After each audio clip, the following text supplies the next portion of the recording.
Welcome, Filthy, welcome. Sorry for not streaming yesterday. Had some urgent business to attend to, but today I'm back with the extra cozy stream today. So I hope you had a nice morning so far.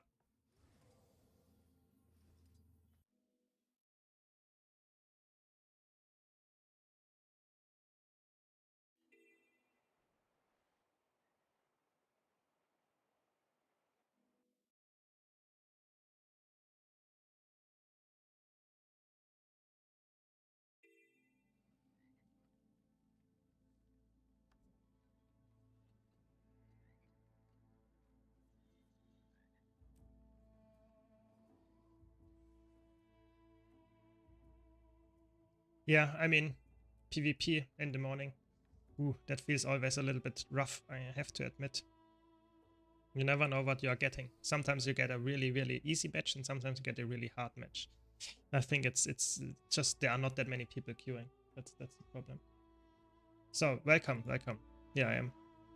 So just doing again a little bit of the new map just for the daily heart. It's not too, I don't know, too exciting, but still. Yeah, Valence Spear Tempest is actually interesting. I think the Spear Tempest, a lot of people, I don't know, I think Spear is meant to be played as a catalyst in PvP, just because as a catalyst you get so much utility with the spheres that you can actually make Spear work. I think otherwise you... I don't want to say you will feed, but I have to say I think Spear is very hard to play in competitive modes. I think it's to make it really working. Oftentimes it's you feel like you have to grind way harder than in any other build. So I'm not sure if I would really recommend it to play, because it's more like if you're an elementalist main, maybe you can do that and really grind for it. But I would say other than that, there is no real reason to play Spear in PvP if you're not playing Catalyst, I think. That's my take. Yeah. But I have to be honest, I also think if you like it, you should go for it. But I always emphasized it in my streams. I think if you enjoy a build, go for it even if it's not that strong. I think that's very important. Because Guild Wars 2, especially in PvP, there is nothing that you can actually lose. You know, you just play and want to have fun, and if you have that with the spear, go for it. That's very important in my opinion. I think if you are in, let's say, PvE and you play a build that is very bad and you still have fun on it, then it's fine. But as soon as you join a group and you're grieving them, I think that's not good then. So I think you should always take that into account, that who you are playing with. If they have fun as well, then it's fine. If they don't because you're grieving, then maybe reconsider your choices there. Yeah, that's true. I think Spear feels very, very, yeah, magey. Yeah, that's true.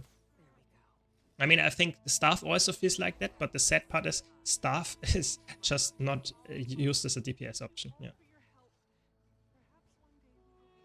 Welcome, Sherpy.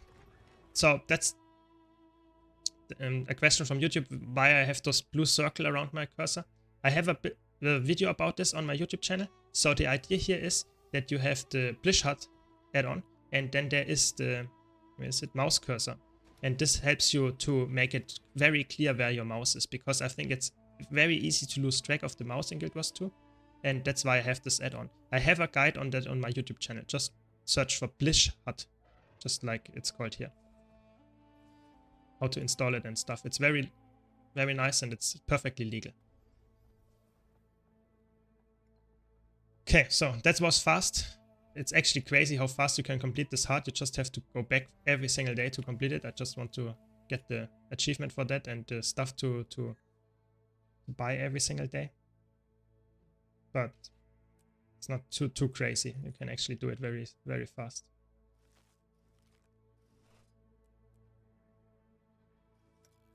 And in a few minutes, I wanted to start the World vs. World guild mission. So if you're interested in that, we can do that together, or I actually need your help. So if you're in our guild and want to help me out, we just have to capture some camps together again in World vs. World. Let's see if enough people show up. We can start it then, because I noticed that today is the last day that we can do it. it's always important to get some more guild stuff going, so I wanted to get that going. Yeah.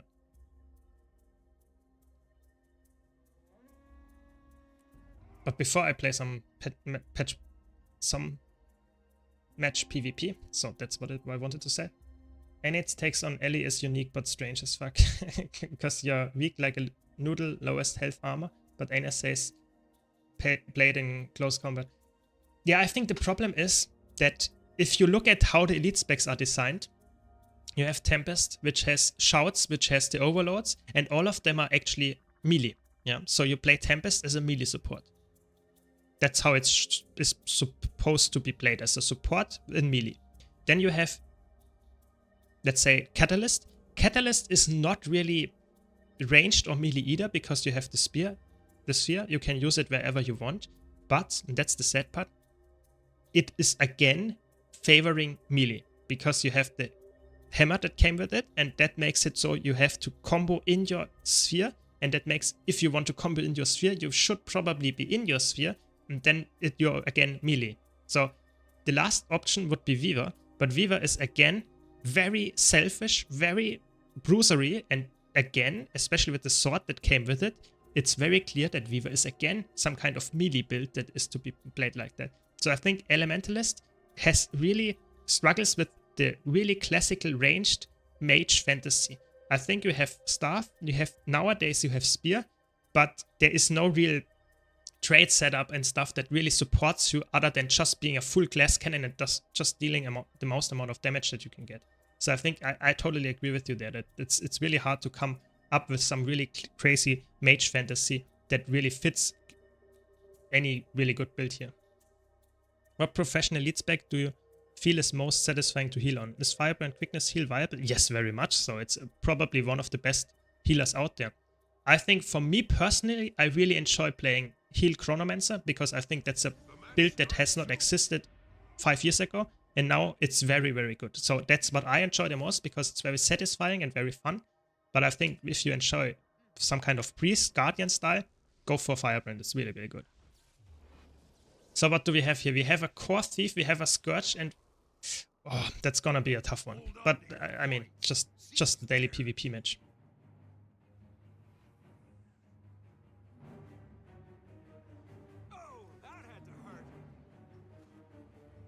Where are they? Oh.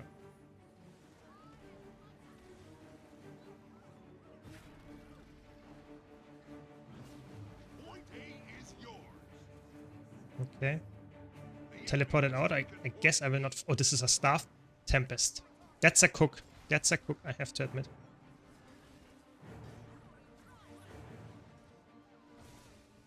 Okay, we can kill this guy, I guess. Come on. Yes, there we go. Nice, we got another kill. I guess we go up and kill some enemies here.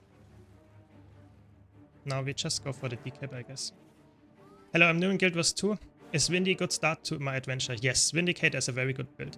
It's very good in almost every game mode, so I would go for it. It's a very fun build as well. I just released a build guide about it. You can see how fun it can be in level 80 content. That's a tough matchup for me because they have so many condis, but I will not heal. That's very important. If you face a condi foe, never heal with your Signet, because the or really keep it for the last moment, because the Signet cleanses so many condis passively. That's very important. And it should redo stuff to be viable as a DPS weapon. I would agree. But then what would be your ranged support? I think that's the hard part. I think they should rework... I don't know. I think Spear should be a ranged support weapon. But... a ranged DPS weapon. But it should be less projectiles. Yeah. That's a lot of people. Hello? Help me, please.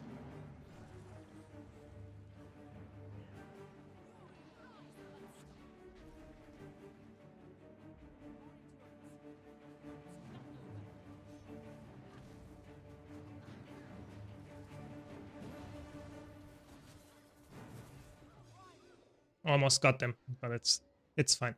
Yeah, so I think that's my take. I think Spear should be the deep range DPS weapon of Elementalist, while staff should be this ranged support weapon. That's how I think it should be. But they will never do that because staff is also some kind of DPS weapon, and then it's really hard to make some clear support. I think it's really hard. I think they have to rework staff to make that work. I'm not sure. Yeah. Point C is in enemy hands. Welcome, welcome. Oh, sad I mistimed it.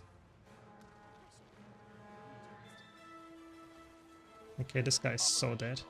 Ready for targeting coordinates. He got the jump actually.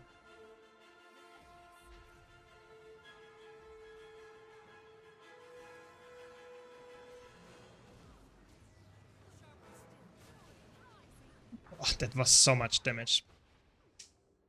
What killed me there? Everything.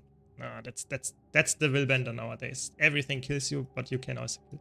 I understand Dagger Warhorn on support, because in World vs. World circuit, yeah, it works, but I think Dagger Warhorn is a melee support. I think you should have some option as the classical mage fantasy that is also ranged. Yeah, why do you have to? The enemy has taken point B.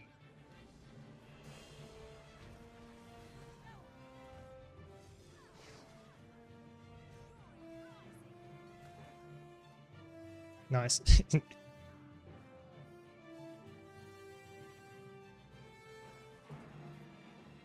Come on.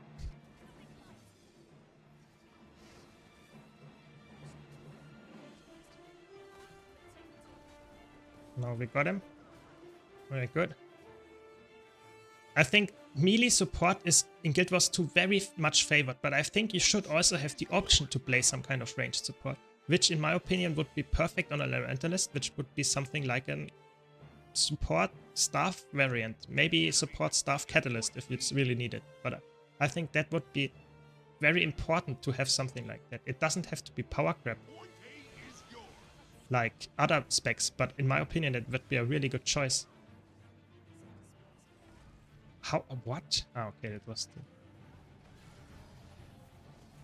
Okay, we got this guy. Does this guy have cliff? Maybe. Yeah, it looks like it, but we can just kill it again.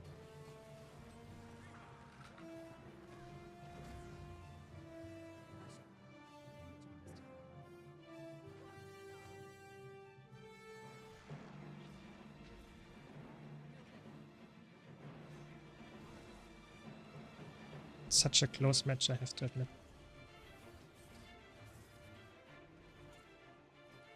Cores installed. Wow, how much Charging HP is this? Please!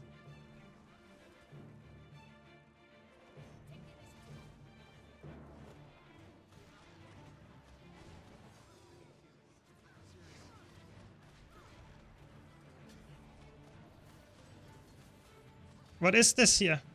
Point B belongs to you.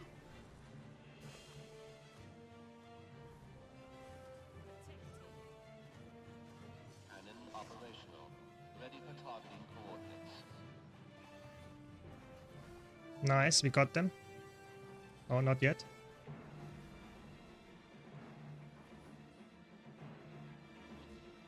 The enemy has What is this here? Farming on enemy far. Farming. I get it, okay. Skyhammer calibrated to blue. Hoo.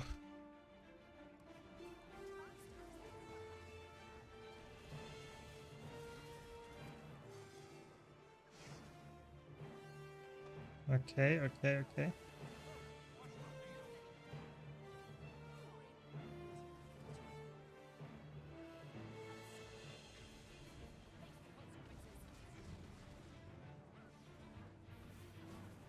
enemy has taken point B. That's crazy. What is this match?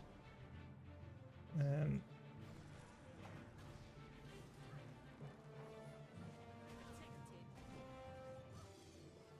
A is yours.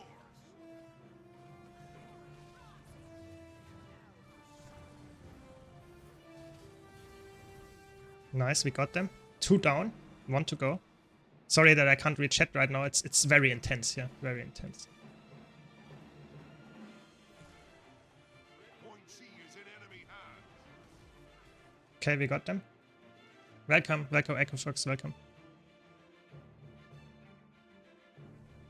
I don't know, I think, in my opinion, staff support is the way to play it as a support Tempest, but sadly it's not, I don't know, I think that's not their design, what they really like to have. Point C is yours now.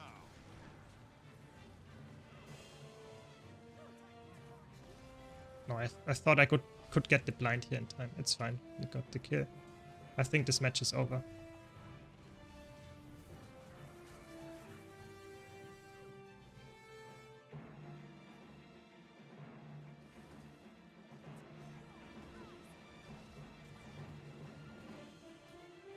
Yeah, the Dagger Elementalist, I would say, is more like a bruiser. As soon as you put focus in your offhand, I think it's more like a support. If you play Scepter, it's not supportive at all. I think there is no real range support in the game. Pistol is a choke in my opinion. I don't know. I think Staff is the only support range option, and it's not really working out. Yeah, it's true. Staff can be played very aggressively, especially if you play some kind of core elementalist or some kind of not supportive traits. I don't know. I think Staff is in a really weird spot. Yeah, I think that's a problem that we point out here in YouTube chat as well. I think just having more ranged healers or ranged supporters would be amazing. They don't have to be as strong as melee supporters. Don't get me wrong, I don't want to have power creep here. But I want to have the option to play a support that is capable of supporting at range. Because I feel like every support in Guild Wars 2 that is somewhat decent is actually a melee support. They have some ranged abilities, yes, but most of their skills are still melee. And I think that's not ideal. Yeah, it's not ideal in my opinion. But I guess that's what they want to design. They are, after all, the game developers. I can't change that. Welcome, Pizza Hut. Welcome. I don't know. I feel like in World vs. World, having the option to have really large AoEs as a support with Staff Tempest or something like that makes a lot of sense because you have way bigger fights. So supporting in a bigger area makes more sense. But you are right, of course, if you're really organized and you stick on the commander tech, then a melee support is the only option that is really working out. Yeah, that's true. That's true. I'm still in the Great House. Yes, it takes 4 weeks or something to reset. So we stay on that for 4 weeks. We will start our World vs. World camp capping right now. So if you're here and want to help me out, we can play some World vs. World together for the guild mission, actually. Yeah. Yeah, I mean, there are always some people that are just always going. I don't know what the current match history is, but or the match standing, but we are losing very hard when it comes to points, but I think we are quite decent when it comes to actually our kill counter. So I think we have very, how can I say, very focused people that are focused on killing the other people without really going for capping all night, which is okay, but that means that you have to be a little bit, you can't expect to win the match and get everything from it. So yeah, sometimes it's a little bit mixed what you get. Last time we lost everything, now at least we win the fights, but we don't win the thing. So I don't know, just saying, can be both, fine. I wouldn't say it sucks, that's the interesting part, Echo Fox. I think if you play at prime time, we actually do decently well, at least that's what I noticed. But we have very hard opponents. That's the problem. They are really, really good this time. Last time we had bad opponents and we still lost. Okay, so everyone that wants to join me, just join me or write me and we can do some capturing. Ah, you're on Grand Store. Okay, that's no problem. Next time you can do it. I will remember you. It's in 15 days. So in a little bit more than 2 weeks, you have to do the selection again, and then you can join our server. Staff support catalyst, I think that's also a very valid idea. In PvE it works. In PvE it's actually really good, but in competitive modes, I think that's the sad part. Your utility skills are just very bad. Why? You don't have any healing skill that helps your allies a lot. So I think Catalyst is not made for that. That's the sad part. Yeah. I don't know. I think that's, for me, I think a support build is not only about the traits that you choose, but it also has to be a support pick. So I'm playing Catalyst right now. What I don't have any support capabilities. The only support thing that I have is Glyph of Renewal, and that's a core elementalist. But I don't, all the skills here are completely selfish. And my healing skill is also selfish. So Catalyst is not really a support in that sense. That's the sad part. I don't know.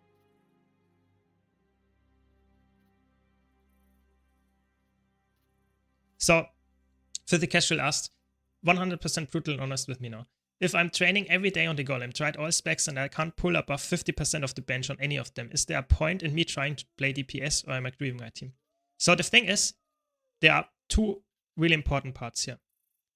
First, you have to understand that even I, as a very experienced player, need sometimes 2 hours to get above 80, 90% of the benchmark. And to reach 100% of the benchmark, you have to be some kind of really, really good, almost like God gamer in PvE. That's the truth here. And that means that you have perfect gear. If you don't have perfect gear, so just a question here, if someone else is also wanting to join, we need 3 people. So, Filthy, you're here, so I will just invite you. Oh no, you're already in a squad, interesting. So, we need to cap, I will start it, and as we need to cap 3 camps or something in time. So, let's see if we can do that. But we need 3 people that are actually participating in the event. So that's why I wanted to have 3 people in my party. To see that we are really there. That's a really weird thing. So we don't need to capture 3 camps. We need to capture 3 camps with at least 3 people in the capture process. Yeah. That's really weird with the mission here. So if I can get 1 more person that wants to help me out here, that'd be crazy good. So, like I said, you have to have the perfect gear to actually have to reach these numbers. So if you have no ascended gear, just you have, let's say, full exotic gear, you will lose 5 to 10% of your DPS. Just straight up, I would say 10% is realistic. So that you can't reach the 100% benchmark. Then, if you don't have infusions, you lose maybe 1.5 to 4%, depending on the build, on your DPS. Again, that means that you lose DPS. And then it's the important part. Even if you do your rotation perfectly, you have to do it fast. That's the important part. A lot of people think, okay, I press the 2 skill. After that, I press the 5 skill. See what I'm doing? There is some kind of downtime. Yeah. And even if you do the rotation perfectly, you have to keep this downtime very low. If you have the downtime and still do the rotation correctly, so to say, you press the buttons one after another, that means that you will never achieve this high number. It's very important that you always instantly use the next skill and next skill. There is no downtime, yeah? This is very important in rotations in that sense. Because if you cancel one skill, so if you cast an auto attack in the last second you cancel it, it will not be able to actually have done any damage. So that's why you have to really grind it and understand what your skills do. And that's, in my opinion, it's actually really hard to, as a new player, get above 85% of the benchmark, in my opinion, something like that, depending on the build, is not easy. Because you have to understand that you have to play really fast and you have to play somewhat with decent gear, because only then you can get above 90%, because just with exotic you will never get above 90% just because you have your baseline less stats. Oh, a lot of people. Run!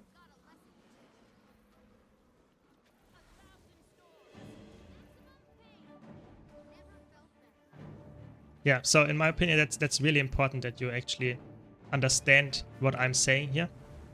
That it's not that easy, actually. Yeah. Sorry, I killed your Echo Fox. Okay. So, do we have someone in chat that wants to help out here? Ah, there we go.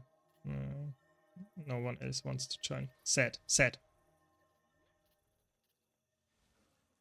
Let's check.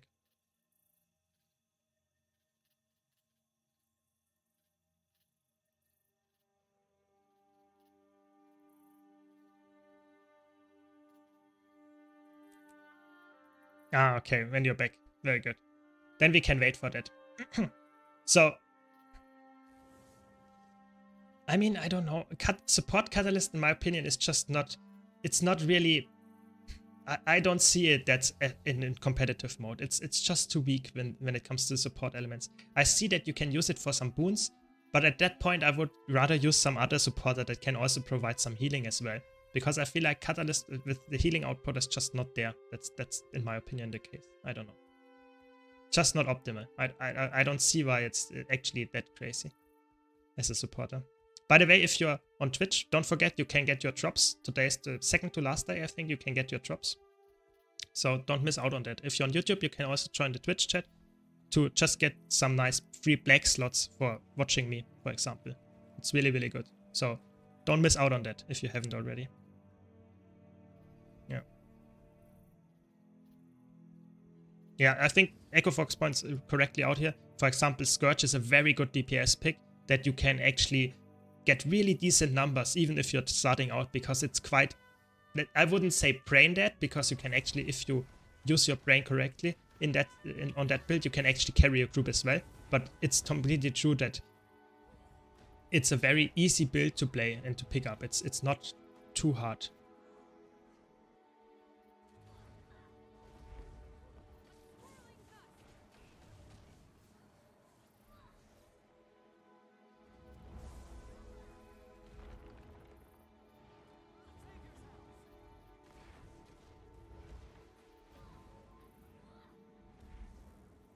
Oh, that was close.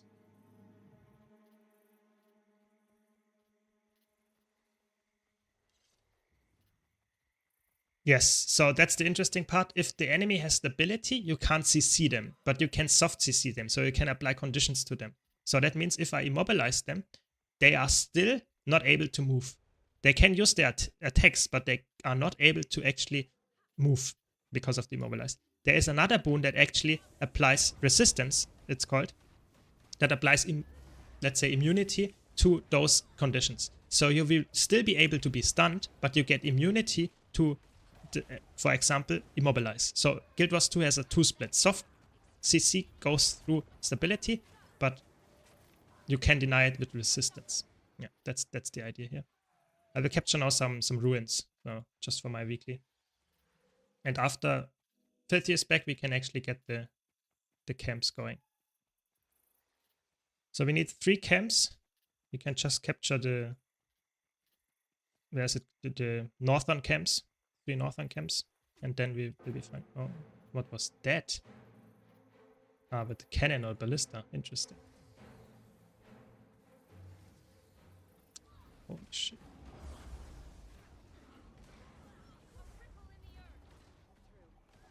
That's a lot of people.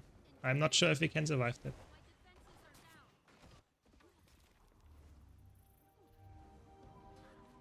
Probably not. Why are they running around in the ruins? It's actually insane. I take the biggest joy knowing I contributed to my group's success. Maybe perfecting support and gathering economic knowledge will be better for me. I guess that's okay. If you can't come up with something like, let's say, I would say if you have a lot of encounter knowledge and play support, you don't have to have really APM, so a lot of button clicks per minute, to actually carry your group. So I would say if you are more like filthy casual and you enjoy playing support and you don't have to have high amount of button presses, I think that's a very good option. Yeah, because you can still carry a group and probably carry even more than playing DPS. DPS is just someone that does a lot of damage. It's not really important that you have a lot of damage. If you only have 80% of your damage, you will still kill the boss. It takes a little bit longer, but you will kill the boss. But if your support is failing to heal, failing to do the mechanics, you will not kill the boss most of the time. So yeah, I guess that's a very good thing. Yeah, I guess that's probably what I would recommend to you then. If you enjoy it, it's the important part. If you don't enjoy support in Guild Wars 2, you should not play. Yeah. Okay, so let's see where we can actually get 3 camps, because I feel like we can, because let's try we get those 3 camps, but the problem is I totally agree with EchoFox. They have so many Zergs running around and we don't have anyone. So I feel like we get completely farmed every time we go and try to capture the camps, but maybe we can make it in time. Let's see.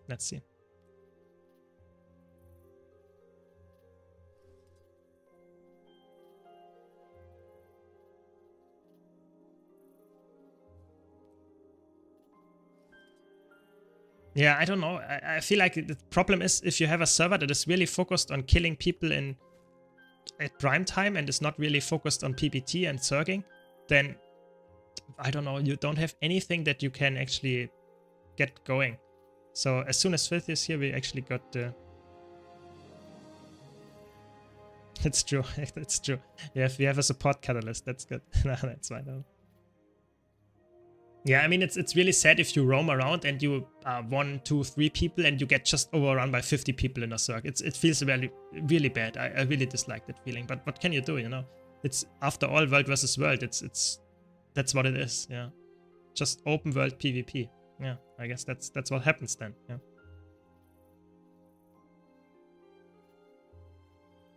Yeah. Okay, so Fizz is here. So I guess we just... Oh, we can actually... No, this one is not there yet. So I guess we just go north. We try to get north without getting killed. That's the idea here. So do you think the testimonies of heroics are useful for anything? I'm thinking of using mine to unlock Soto Weapon Mastery achievement because I can't bother doing the story, but maybe it's a bad idea. No, I would say that's a very good idea. I think just playing world versus world and getting your stuff, for example, you can get your Catalyst, your Weaver unlocked. You can get your Soto Weapon Mastery unlocked. You can get your relics that you would otherwise get really hard. Yeah.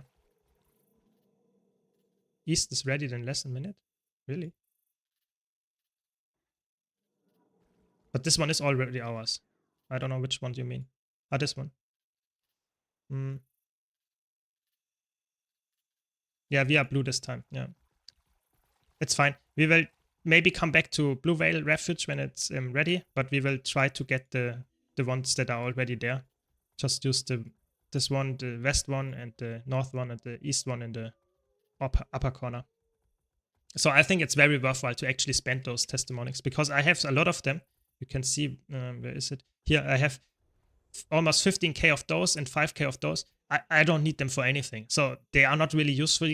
I think you can convert them to a minuscule amount of gold if you really want to. But for the most part, I would say just use them for stuff that you would normally unlock in PvE. So relics, weapons, in that kind of sense. So I think that's the biggest thing that you can do here. It's actually...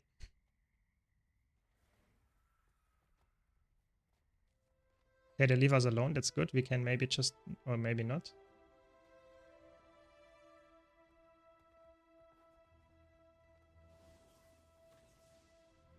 If they don't attack us, we just ignore them and go for the camps. Okay, that's the thing that we want to do. Because they ignore us, and if they ignore us, apparently they are not willing to fight, I guess. I don't know. We just want the camps for now. And I will start it as soon as we are about to actually do it. Let's see. Hopefully they don't defend it. That would be really mean. Is it worth investing every single node when you're in open world, especially if you have volatile magic glyph? I wouldn't say that. I would say you should not gather every single gathering node. You should only gather the ones that you actually really need. So for example, there's a lot of chunk that you can gather nowadays that is not worth anything. I would probably only go for the really, I don't know, really good ones. But of course, if you want to get the volatile magic, you can do that.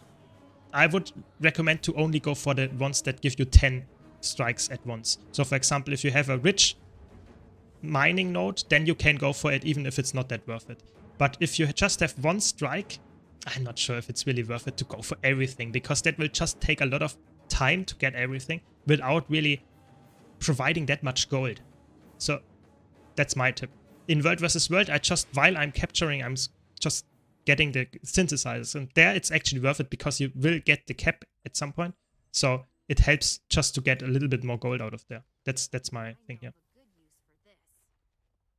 Yeah, to get the drops, you just have to watch on Twitch for 5 hours, and you can just watch me, for example, and connect your Guild Wars 2 account to there. I guess we just go up there. I guess that's the fastest way. Yeah. Yeah, I'm not sure. I think I like to have 50 versus 50 fights in Guild Wars 2. I think that's a good thing that we have that, because it's a unique selling point of Guild Wars 2 that's actually working out quite decently well. But for the most part, yeah, I activated the guild mission. You have to go for free, I guess. We have one already. This one is ready. It should work. We got one. We just have to rush and ignore everything that is in our way. Just go for the camps, and hopefully we will be fine. Maybe we just go for the base camp. Maybe we port back and go for the base one. Are you ready? Let's go back for the directly in front of our spawn, because no one will be defending that one for sure. Sorry to jump around a bit. Just want to make sure that we get the easiest ones.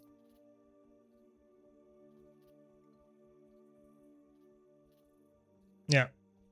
Is Hammer build Catalyst better than Hammer build Weaver?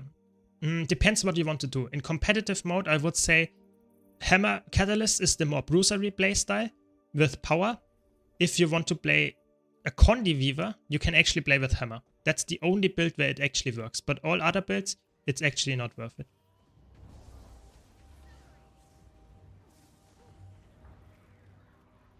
So I hope you're here until we cap it, because then we get it. But it looks good. Very good.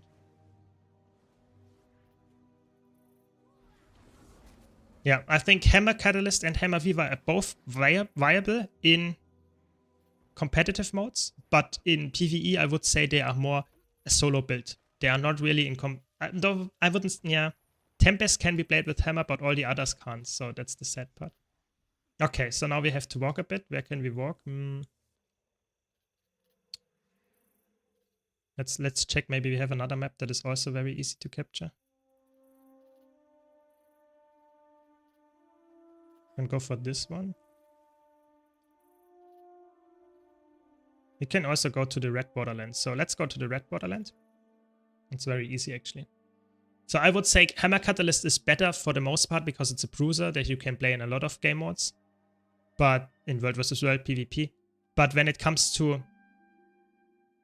Wait, I can also post it. Yeah, okay, I have.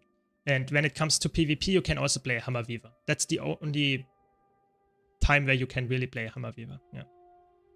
But it's not really... It's a very good build. It's very tanky, and it's actually also very annoying to fight.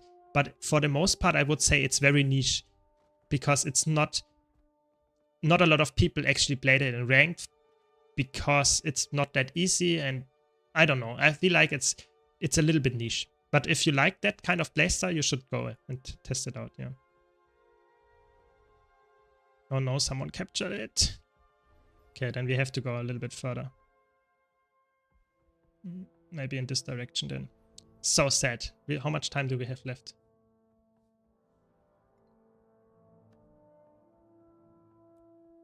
$10 minutes. Okay, one camp, 10 minutes, that should be the...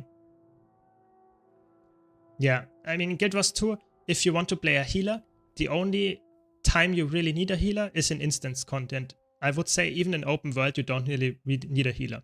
So if you are a new player, you will probably not start out as a healer. You start with a class that you like, just pick any that you enjoy the fantasy of, and level it to 80, get some gear, and then you can start getting into instance content and play a healer. But before that, it's not, you don't play a healer solo, because in Guild Wars 2 healers don't do any damage, sadly. So you can't really level as a healer. That's not really working for the most part.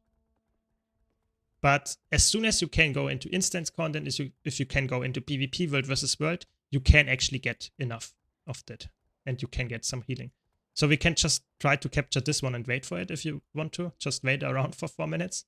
Guess that's the safest bet, but we can also go for the next one. Whatever you like. We can go for the spawn camp of theirs as well. Whatever you like. Doesn't really matter too much. I guess you want to kill them. Then let's kill them and wait here. Yeah.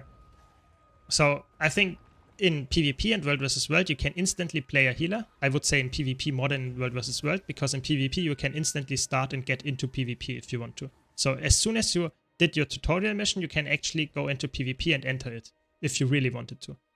And then you can play healer. But if you are talking about PvE, then of course you have to level first. That's how it works, sadly. Yeah. What's the best Elementalist World vs. World build you feel like? It depends. I would say for roaming, it's probably Dagger Catalyst. I would say it's probably the best. I have a build guide about it on my YouTube channel. But for Circ play, it's really hard. For Circ play, it's really hard. Yeah, I guess we can go for that one. Yeah. Okay, let's go for this one. You're right. Yeah. Okay, so for Circ play, I really like to play some kind of staff build that supports, but that's not meta. So it's not everyone plays that because it's just not necessary.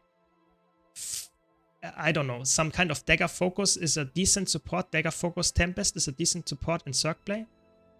But they nerfed it a bit, so I think Elementalist is in a weird spot in World vs. World. It's not as broken as it was before. You can play it, of course, as a DPS build, so if you want to go full Glass Cannon, Weaver, Catalyst, even Tempest can be played with Spear, with Staff as a full crazy DPS build. But I don't see that it's, you know, the best option, because you get killed by just someone looking at you because you're so squishy. So if you don't know what you're doing, that can be really painful. Yeah. Is Ascended gear required outside of Fractals, or is Exotic good enough? So for the most part, Exotic is good enough. Only in Fractals, in high-end Fractals, you need Ascended gear. But of course, if you want to min-max, Ascended gear is actually not that hard to get. That's the truth here. Ascended gear is a process that you can do very slowly just by getting stuff from the Wizard's Vault. You can get the Wizard's Vault stuff, 3 armor pieces per reset, and if you then do that, let's say every season, you have after 2 seasons, so after 6 months for the most part, you have enough to get a full Ascended armor. So I would say that should be a long-term goal to get full Ascended, but Exotic is good enough, for sure. You only lose 5 to 10% of your maximum stats, which is almost nothing. When it comes to, it's way more when it comes to rotation and that kind of stuff. So if you do a good rotation on your PvE build, it's way more important. Way more. Yeah. So especially if you play, for example, Zerg in World vs. World, it's also not that important because there are 49 other people probably around you that will have way more impact than your 10% more Ascended gear. Yeah. Stats. Yeah. Okay, so there we go. We got it. Are you up for one more? We have to capture one more camp if you want to. If yes, then let's go for this one, I guess. Which class build would you say is a must in World vs. World Zerg group? Firebrand. I think Firebrand has always been and will always be the most oppressive support. It's so strong. It has amazing boon access. It has amazing stability access, which is the best selling point here. And it has some nice healing as well. So I think that's the best support and overall build that you can play in a group scenario in World vs. World. So this is just the best option. For example, Heal Firebrand, the commander, is always playing that because it's just such an, I wouldn't say necessary build nowadays, but it's just a perfect kit for World vs. World. And the commander plays it because it's a tanky build, so you don't die when you are shout calling. And that's the more important part actually. The commander plays it to see the cooldowns. Because in World vs. World, it's very important that your commander knows the cooldowns of the very important attacks of your group. So that means if all your cooldowns on Firebrand from the commander are on cooldown, then they know, okay, we have to play carefully because my all other Firebrands will also have cooldowns. So that's why commander played it, and Firebrand is really, really good. Yeah. If you had to pick for roaming, what light class would you feel is the best for World vs. World? Oh, they just captured it. Ah, they are so mean. Okay, then I guess we go for this one. Because they just captured it, we have to wait 5 minutes. Yeah. So, light armor classes in World vs. World, I would say they nerfed it quite hard in Zerg play. That's the sad part. When you want to hear my roaming analysis, I have a slight teaser here. I will upload today a video. My roaming tier list will be released today. So if you want to see roaming, that's what you have to watch. I will do a detailed analysis of what build is actually roaming, and I will do a YouTube build release or build analysis released today. So be sure to check that out. When it comes to Zerg play, it's very hard in my opinion. Because in Zergs, Support Gunner got nerfed, Support Tempest got nerfed, and Support Scourge got nerfed. So all the light armor classes that had some kind of support got nerfed, and I think they are still okay to play, but not as good as before. So I would probably go for some kind of Power Reaper, yeah, in Zergs. That is probably the best option now, right now, yeah. How do you get so many pips? I'm getting like 8 per tick, while you get 13. Yeah, that's because that's actually very important to know. I get 1 from completing the wood division from the previous week. So that means if you completed wood, just getting a few pips here, few chests, you get this one for the next week. So get just 1 more. And then for being having the most points in the current skirmish, you get... Oh my god, they are already capturing it again. Okay, I guess we just go for the red one and wait 3 minutes, because that's so annoying. Sorry. So then you get for how many... If you are the first server, you get more points. If you're the second server, you get a little bit of points, and then the last one gets just 1. Yeah, that's the first part. Wait, how are you there already? Yeah, that's true. We can use this one. But if we can also use this one. Let's capture this one and then we go back. So that's the first thing. And the second thing, that's the most important part. The world versus world rank gives you more pips. I get 6 more pips from having this amount of rank. Yeah. This is really important. Okay, so let's capture this one. Wait for it and capture this one. Because we have to capture it as 3 people. That's the important part. So that's why I get 13 pips. Yeah. So that's a very good reason actually to grind your world versus world rank, because only then you will actually get the most amount of rewards for your time. But of course, getting to rank 10k, which is the highest rank that you can get in world versus world, is not that easy. You need years for that typically. So it's a long-term goal that you can have. You see, I played world versus world for, I don't know, maybe 2k hours or something, and I have 4.3k. So it's not that easy to get. Yeah. But it's a nice goal, you know. At some point you will get there if you play it consistently, if you really like to. Yeah, let's wait for 2 minutes and do this. Yeah. And that's why I would say Power Reaper, like I said, is probably a very good... I don't know, it's a very good build for Zerg play, because you have nice damage, you have your Shout as a second life pool.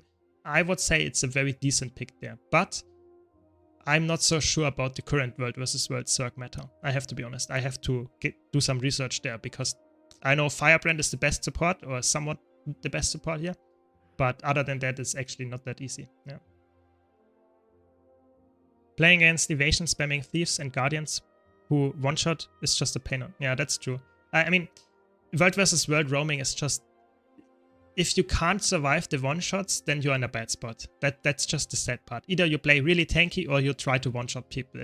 You can't really find a sweet spot there. That's the truth here. I'm currently playing a really aggressive build with Hammer, Marauder, Catalyst. But if I get engaged by a Willbender, I might die to it in a second or less. So yeah, that's just how it is. If you play aggressive, you can get one-shot. If you play defensive, you play a tank and really draw out the fights and maybe have fights that take forever. That's the sad truth here. Yeah.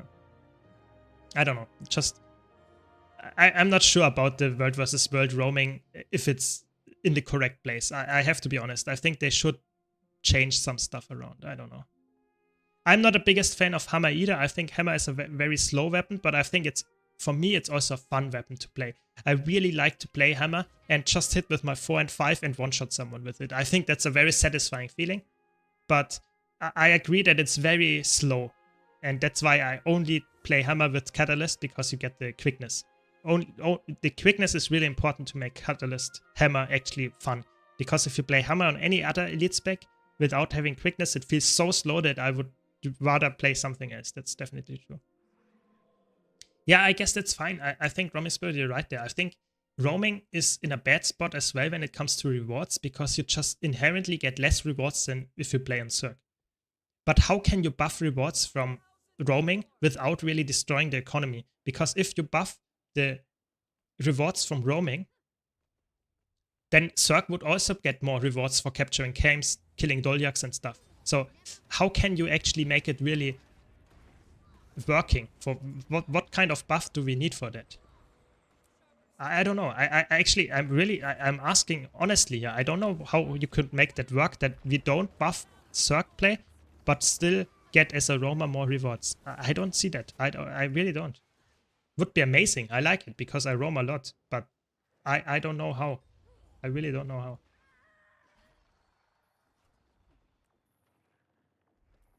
Okay, so it should now get, we should now get the last reward as well. And the next one is interesting. So we need in 30 minutes as much experience as we can get. Just straight line. How can we do that? There are multiple ways actually how we can do that. Let's see if currently in Eternal Battlegrounds is actually up. We could go for Eternal Battlegrounds and queue there. Or I can just get a lot of World versus World thingies because I have a lot of those, what's it called? These drops and stuff, World versus World, saved up. I have enough actually to level, I think, multiple times this one. So I could do that on my own. So that's interesting. So I guess we will just go for... Let's go for Eternal Battlegrounds and see if we get something there. But if we don't, we just go for some nice... I don't know, how is it called? Just for some instant leveling of the World versus World reward. So if you want to participate, just wherever, you don't have to go to Eternal Battlegrounds, just get some world experience. We need 5k, we need 50k to level, so 10 levels in 30 minutes. That's actually doable. I can do it on my own, but of course, if you want to join, let me know. We're just going to EB and joining the commander tag. Maybe we get some nice leech there as well and get some camps capturing or getting some towers even, maybe even stone mills defense or something that gives a lot of experience. So if you want to join there, it's really good.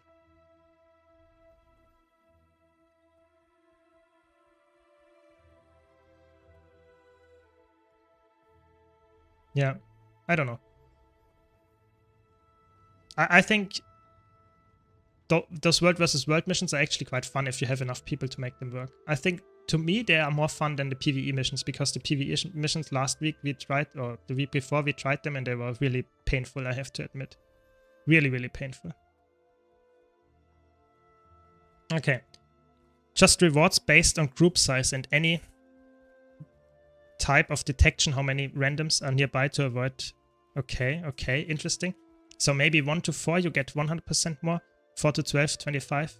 I mean, that would be interesting, but that would also, you know, that would be like saying, no, you should not play in a Zerg. I think that's bad. For me, I feel like they should say play in a Zerg and play alone. Why not make it so that you get rewarded for being in a Zerg or being solo? You know, both would be fine in my opinion. I think it's you should not penalize players being in a group, in my opinion. For me, that's even worse. I don't want to penalize people. I want to get more rewards to people. Maybe you are right. Maybe just giving them double the rewards because they are alone. But then people would run around alone all the time. I don't know. I think it's very hard to do. Yeah. If you do it group base for World vs. World, then you will have the groups who run around with 4 people, boon spamming, basically unkillable. Yeah, that's correct. I think there will always be people that just optimize it and go for the maximum amount of players that you can get for the maximum rewards and just optimize it and play really obnoxious there. So I think there will be always some kind of way to make it even, I don't know, even harder to get into. And I don't know, I'm not the biggest fan of really making it more convoluted, because you also have to think about new players getting into game mode. And then they say, oh, I get a reward for capturing this tower. This makes sense. But then they think, why did I get now the double the amount than before? And then they see, oh, okay, it's because I was with 4 players. But that you can't influence that. So I think I don't like to have rewards that you can not influence how much you get just by how many other people are there. So it feels like some kind of full loot PvP where you want to be alone and don't kill steal someone else. I don't want to kill steal someone else. I don't know. I think that's a big problem. Yeah. Yeah, probably you're right. Probably if you get double the rewards, you would still get less than in a Zerg. probably right there. Yeah, I guess that's true. Yeah. I feel boons are a problem with World vs. Zero. I would say boons are a problem in every game mode. I think boons should be way more situational. So that means that you can't really give a lot of stuff. I don't know. I agree boons should be more not so oppressive, because if you're solo, you typically don't have enough boons. But if you are in a group, you have all the boons almost permanently, and that often means that you just can completely shut down people that are alone because you have the boons. Even if they outplay you, you have the boons, and that's really annoying. But it's also in PvE the case. I think having just permanent alacrity, permanent quickness is something that is not really good in that sense, because that makes the game very hard to balance as well. I think boons make Guild Wars 2 unique, but boons make Guild Wars 2 also very, very, yeah, hard to balance, yeah. Yeah, I think when it comes, I think the Roaming Spirit, you're correct there. I think they should nerf the amount of sustain you get just by increasing the amount of DPS people get. Holy shit, how lucky am I? I got a 2.5k kill reward for killing this one guy. So I got almost a lot of that already just by killing one guy. Nice. Okay, yeah. So I would say I agree. I think just giving more offensive pressure just by killing, for example, people with wound rips, killing people with more damage from range, that would make it more valid to actually play aggressively and play as a roamer or some kind of not Zerg player. I think that would make sense too. Yeah, I guess that's a very good point, yeah. Imagine having 20 to 30 seconds boon rip cooldown. Try to rip someone boons he loves about you and then they have again in seconds. Yeah, that's true. I mean, that's the sad part. They nerfed barrier application, they nerfed healing output and boon output, but at the same time they also nerfed boon removal. So that means that you get less boon removed and you get less boon application. So in the end it's a 0, nothing changed.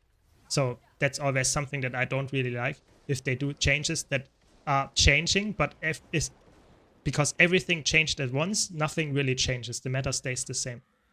So yeah. Yeah. I think that's very, yeah, a little bit annoying. Yeah, for sure.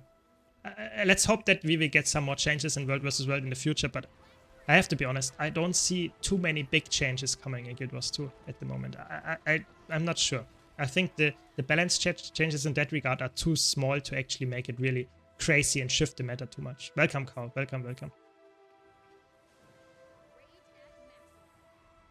Yeah. I don't know. I don't want to be...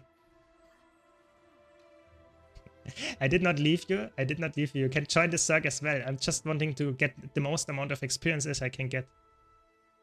And typically you get that in a Zerg, just like Roaming Spirit points out. If you just follow the Zerg, get kills, getting objectives like towers and stuff, you get the most amount of experience, and that's what we currently need for the guild mission. So you can of course run around alone. It's also counting, but it's better to go for that. I honestly feel like Guild Wars 2 hates Mesmers from how much they get hit. I don't know. I think Mesmers in World vs. World are good for roaming. In Zerg play they are not that crazy good. Virtuoso and Mirage can be played as a DPS build, but as a support build they're not that good. That's true. What weapon combination do you recommend for Willbender? Power in open world for map completion. I would go with Spear Greatsword or Spear Sword. You can drop the Spear if you don't have Soto expansion and go for Greatsword and Sword. So always the melee weapons that deal power damage. That's the best option. Yeah. Have you seen that one build engineers are running around with where the mech does extreme damage without the engineer even needing to attack? Yeah, I mean that's typically what a mech is supposed to. That's what they are trying to do. Yeah, they want to get as much damage out as they can get. I would say Mechanist is designed in competitive modes. It's designed like that. You drop a lot of your own agency and give it to your AI, and I think that's a very bad design decision because I don't want to be outplayed by an enemy mech. Yeah, I want to fight an enemy player, and the mech is just some utility tool. So I don't like that, and I hope they don't buff this build at all because it's not something I want to see. Yeah. Question from you. I just started Guild Wars 2 after a 5-year pause. I'm playing Thief now. I really enjoy the game. Yeah, I mean, that's really good. I would say come back right now. It's a really good place to actually play Guild Wars 2 because actually a lot of people are coming back. It's very fun.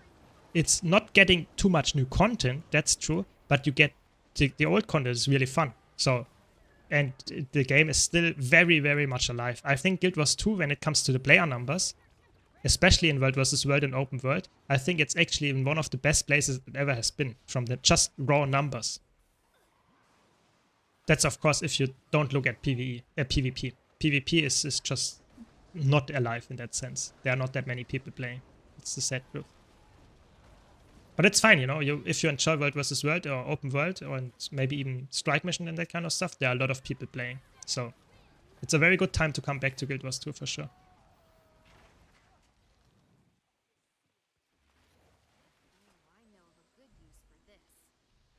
Nice, nice, nice, nice.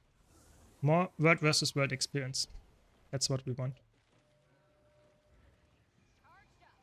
Yeah, I would say the Romix Bird is correct there. I think the Mechanist is in a spot currently where if you are somewhat inexperienced and fight against them, they might deal a lot of damage to you.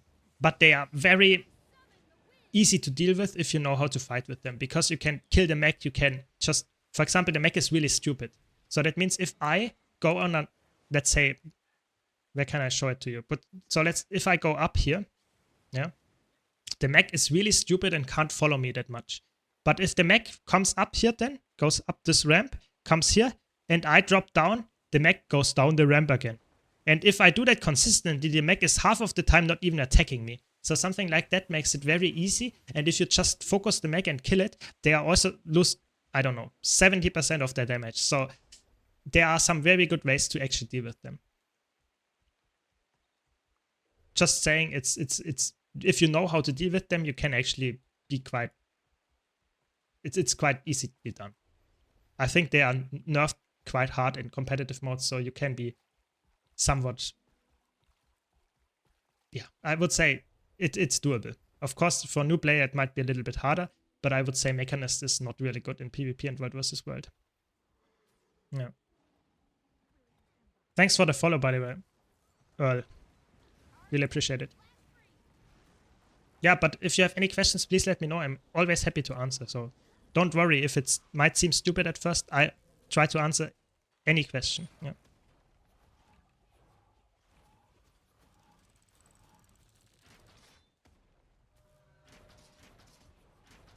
So let's get this one as well. And also get some experience from my bags here.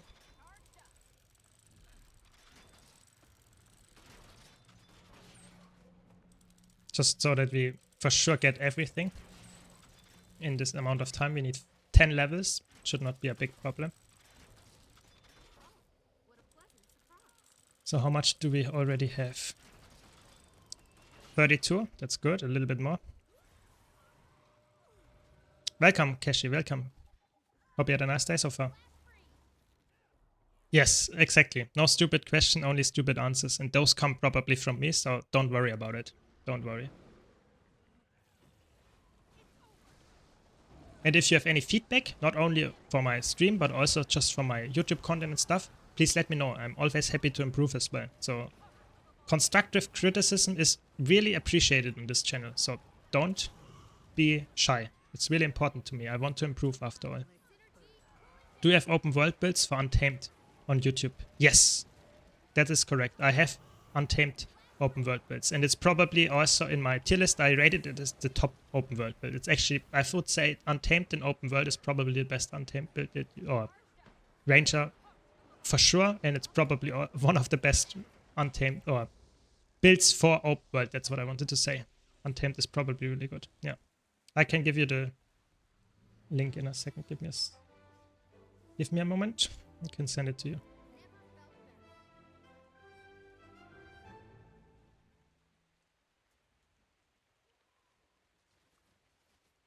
Yeah, there we go. I send it in Twitch chat. That's the video. Any chance you could do a YouTube video on how to play Firebrand in World vs. World? You mean probably in Circ play? Yeah, I guess I can do that. Yeah, I mean my to-do list is very long, so it will be at some point I will put it out. But there is so much stuff I want to do and I'm working on currently, so I promise you I will get to it, but not probably this week. So, but it's a good idea. I think Firebrand is... a lot of people want to play Firebrand, but it's also a somewhat hard build to play because you have so many buttons to press. So it's very nice if you have someone that explains it to you. That's true. Very good idea. Yeah. What Mesmer build would you recommend to start grinding fractals? If you want to play DPS build, I would play for power. I would go with power virtuoso. That's the best option. I have a build guide on my YouTube channel.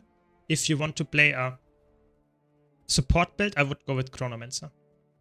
Heal Chronomancer. It's extremely strong in fractals. It's actually really, really good. It's the second best build for fractals, I would say, for support. It's really good. It has a lot of stability uptime. It has amazing amount of just healing cleanses and other boons. It's really, really good. So those two, Power Virtuos and Chronomancer as a healer, I have build guides on both on my YouTube channel. They are the best options for starting out as a fractal enjoyer. Yeah, for sure. What's your favorite class to play? It depends. I always swap around my classes that I play. So I like to, I know it's a boring answer, but I like to swap around, you know. Variety is the spice of life. And I think that's very true in Guild Wars. I want to swap around all the time. For me, playing Guild Wars 2 on a single class would be the first reason to burn out. I want to swap around all the time. So I like to play Mesmer in PvE. I like to play Necromancer in PvP. I like to play Elementalist in World vs. World. I like to play Herald in PvP. You know, there are so many options that I have and I swap around all the time. I have 70 character slots for a reason. Just saying that it's, for me, I like every single class and play them around all the time. I think I don't like all the classes the same. So for me, I like Revenant, Guardian, Elementalist, Necromancer, and Mesmer the most. The other 4 classes I don't like as much, but I still play them. So that's the boring answer. Weren't you going to make a video how to be a good Firebrand instead of a shitty one? Yeah, that's true. I would make that video as well. I'm currently working on it. But that would be more PvE focused. So that would be a video about how to play Firebrand in PvE. Because in PvE it's a little bit different in World vs. World. So I would make 2 separate videos there, I would say. Because Firebrand is a very nuanced build. It has options for both game modes and you play it a little bit differently in both. But you're right, of course, that will come out. Yeah, I made one for DH, which is for PvE, Longbow DH, where I go into detail about how to play DH with Longbow and how to play do a lot of DPS with it. So that's true. And I will do that for Firebrand as well. But like I said, my to-do list is so long, I don't even know where it ends. Actually, I'm not joking. There are so many videos that I want to do that sometimes I just lose track of them. That's the sad part. But I will get to it. Don't worry. I want a video on how to lead World vs. World squads with a video showcase in the background where you lead 5 whole... Yes, where I lead them to their death. That's what you mean. Yeah. I don't know. For me, World vs. World Zerg play is very hard to explain in one video. That's the sad part. Because World vs. World is very... You have to have a lot of experience. I can't just give you a video that is maybe 10 minutes long, and after that you watched it and then you easily can lead. World vs. World is very about experience. So that if you want to command a Zerg with 50 people, you have to not only understand how you can set up your squad, so what kind of supports you want to have, but you also have to understand when to push, when to just play passively, when to play defensively. So all that kind of stuff, and that's really hard to actually to make people understand in one video. It's very unlikely that you can make that work. It's more about getting the experience that you know, okay, now we can actually get this. Now we have to play defensively. It's really hard. Yeah. What I'm reading between the lines is that it's not 10 minutes long, but a series. Yeah, I would say it's probably something like that. And I'm not even sure if people would really watch that, just because I think a lot of people want to follow someone and don't want to have the responsibility. I'm not sure if a lot of people actually would like to be the commander. I have to be honest. Because oftentimes you see that there is a queue on EB and no one is commanding. because everyone just wants to run behind someone that is leading. I'm not sure if I would really make this serious because I feel like not a lot of people would be interested in that. That's the sad part here. Can't wait being full legendary one day so I can swap classes as much as I want. Yeah, I think that should be your endgame goal. That's the truth. I really liked it. Nice, we almost got it. Very good, very good. I have think 20 more ranks or something stored on another character so we can just pop them if we don't get it in time. But I think we should be actually able to get it in 30 minutes. One more rank. Very good job, everyone.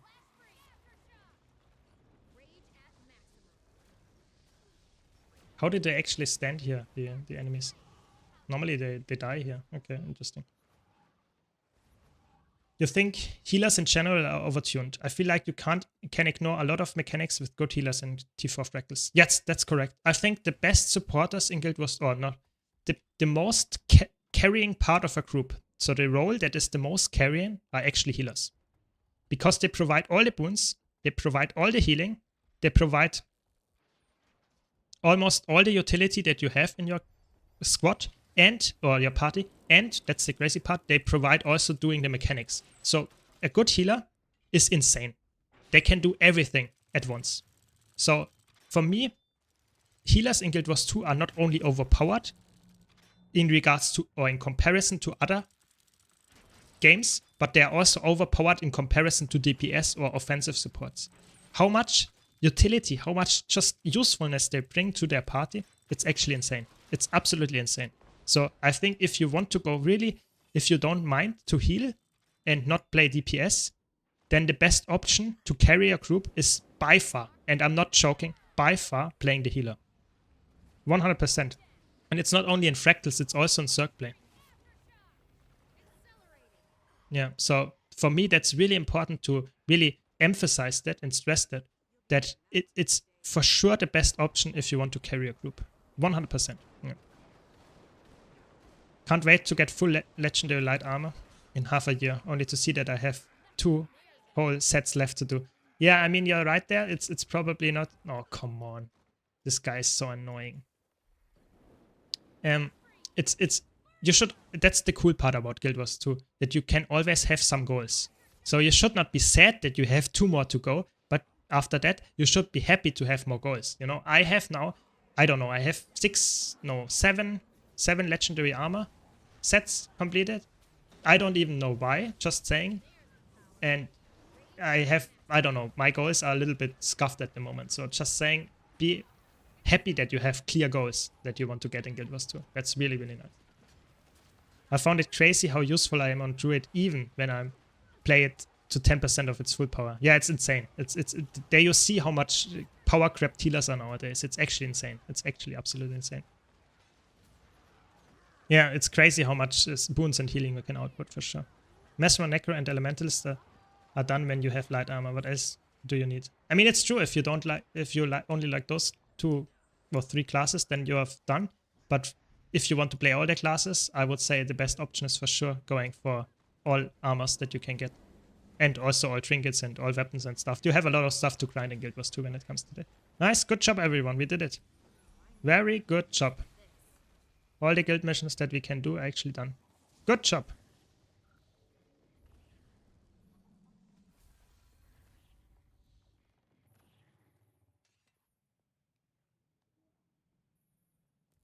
Yeah, very nice, very nice. I don't know, I'm kind of the guy who wants gear finished just to have quality of life and try my profession easier with different builds, so that's what I like. I mean, that's fair. Just my opinion here is be careful and not say, I want to get this, and as soon as you get it, you play it for 2 days, and then you say, I don't know what to go for next. So always try to be really mindful that you have your goals and be happy that you have something to work towards too. I think that's really important. But you're right, of course, I really enjoy having just the usefulness of swapping around all my gear. I'm full legendary, I can swap everything. And that's so useful, especially for me as someone that likes to do build guides and stuff, because I can try out everything that is in the game and just check it out how it works. That's, of course, very helpful.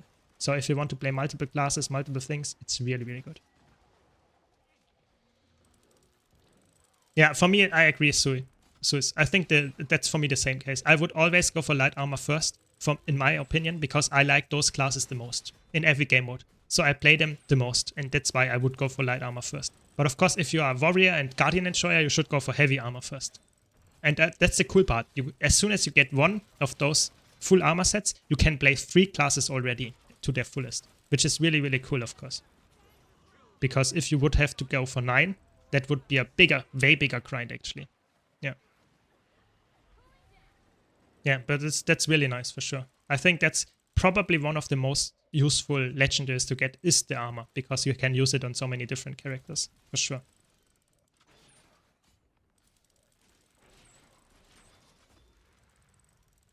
Okay, let's see if we can get the tower here.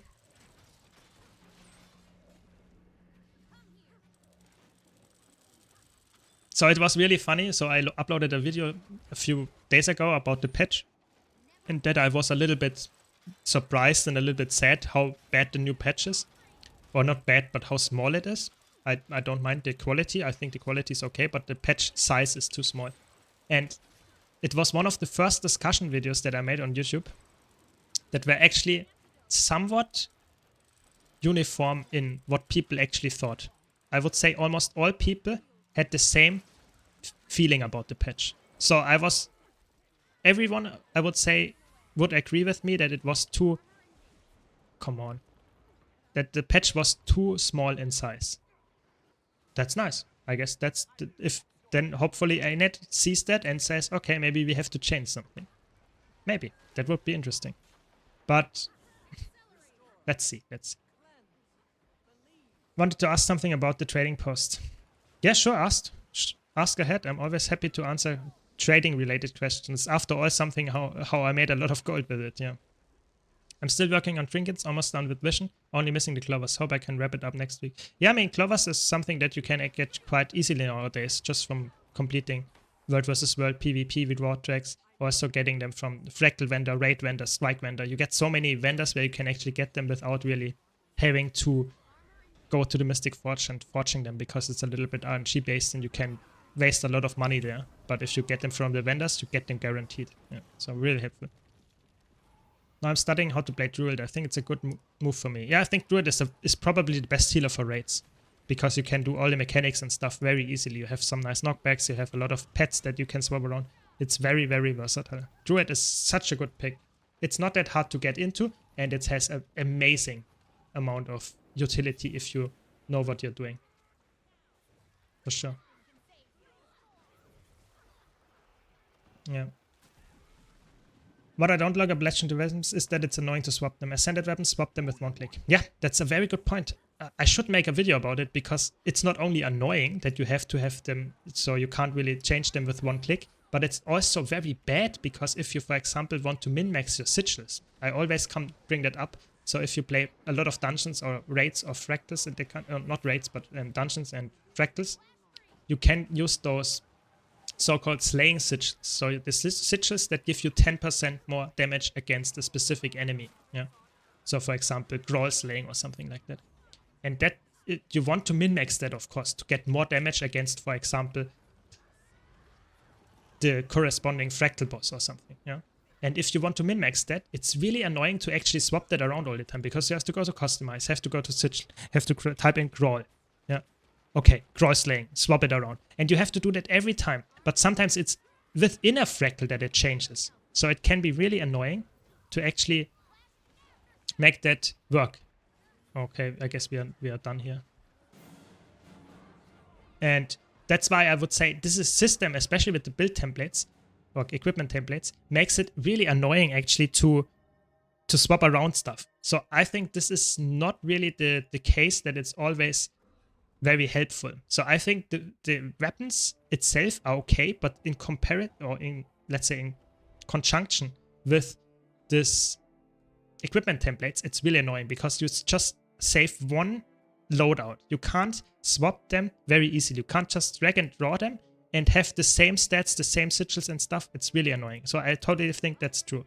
Yeah, I think that should be the case. And that's also the reason why I've saved so many weapons. I can show it again. why I save all my Ascended weapons. I salvage everything from Ascended except my weapons. I have one character just with the weapons because I use those weapons. I use those weapons on characters that I play Fractals and Dungeons on and swap them around when I want to min-max. So I use Ascended weapons still, even though I have every single legendary weapon most of the time, and I have, let's say, full Ascended. Let's say I have 3 or 4 swords already, but I can still use Ascended weapons to swap around stuff very easily. Just saying. Yeah. Small patches wouldn't feel as small if they were more frequent low. Yeah, for sure. That's the part here. If we would have this patch around, let's say, every 2 months instead of every 3 months, it would be completely fine. But what I'm criticizing with the patch size here is that the patch gave us 1 new map.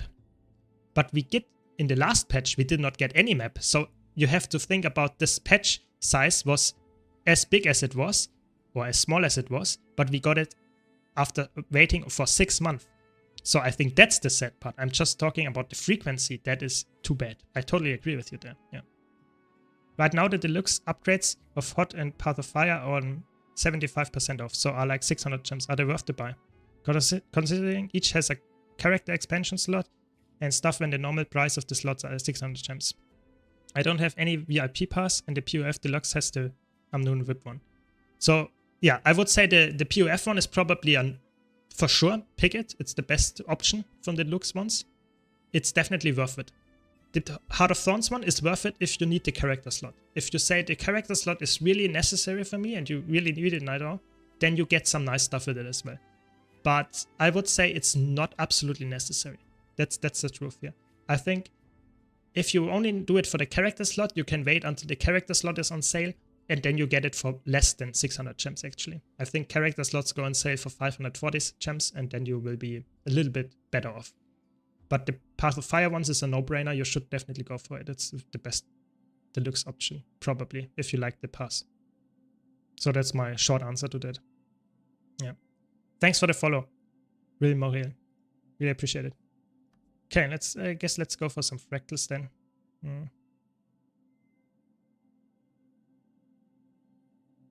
Thanks for the follow, it's you. Really appreciate it as well.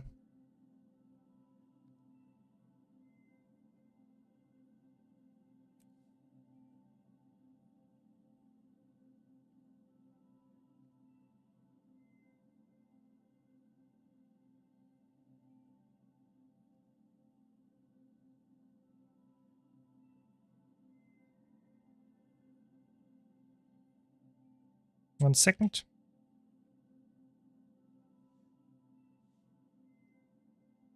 Yeah, Soto is, I think this Soto is a nice expansion because you get a lot of access to stuff. I'm not the biggest fan of the meta events, but I think Soto overall, especially with the legendary armor and the weapon proficiency stuff, is really nice. Yeah, for sure. Okay.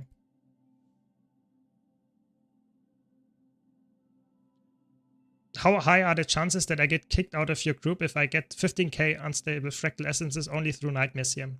I would say if you don't die in the Silent Surf fractal and somewhat do your job in a Shattered Observatory, then I don't mind it actually. I think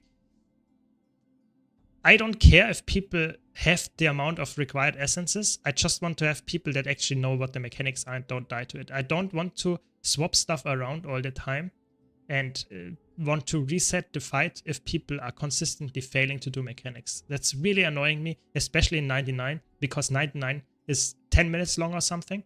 And if one person dies in the last 2 minutes and it's the healer, we can reset very likely. And that feels very bad. Just wasting 8 minutes because someone failed a mechanic. So I want to be sure, and that's why I take this typically with the kill proof. I'm not a big fan of kill proof, but it's just the only way in Guild Wars 2 how I can make sure that I get somewhat decent people. Not 100% of the time, but very likely. What can I do with Rift Essences? I have so much access of it. There's a vendor, yeah, exactly, like in 2 points out. You can actually go to a vendor in Wizard's Tower, I think, yeah, and you can exchange them and get some stuff. It's a little bit of a waste of the essences if you need them for legendary armor, but of course you can do it. It's definitely fine. Yeah. Shattered Observatory is legit the hardest one for me, aside from 100, which I've never done.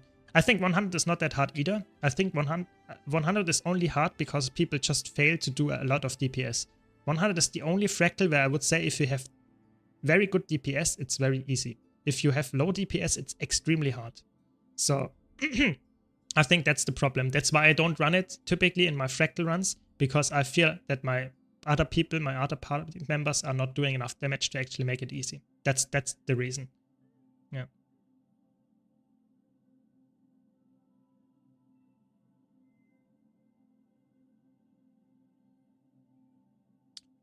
No one wants to join. Let's see. Maybe we find someone else.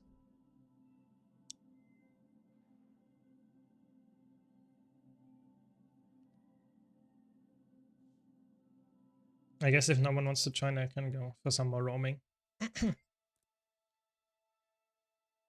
Yeah, but I think I'm not the biggest fan of killproof. So if I had to summarize, I only use killproof in Guild Wars 2 because I fear that if I don't use killproof, I get people that are sneaking in that don't have any experience in the fight.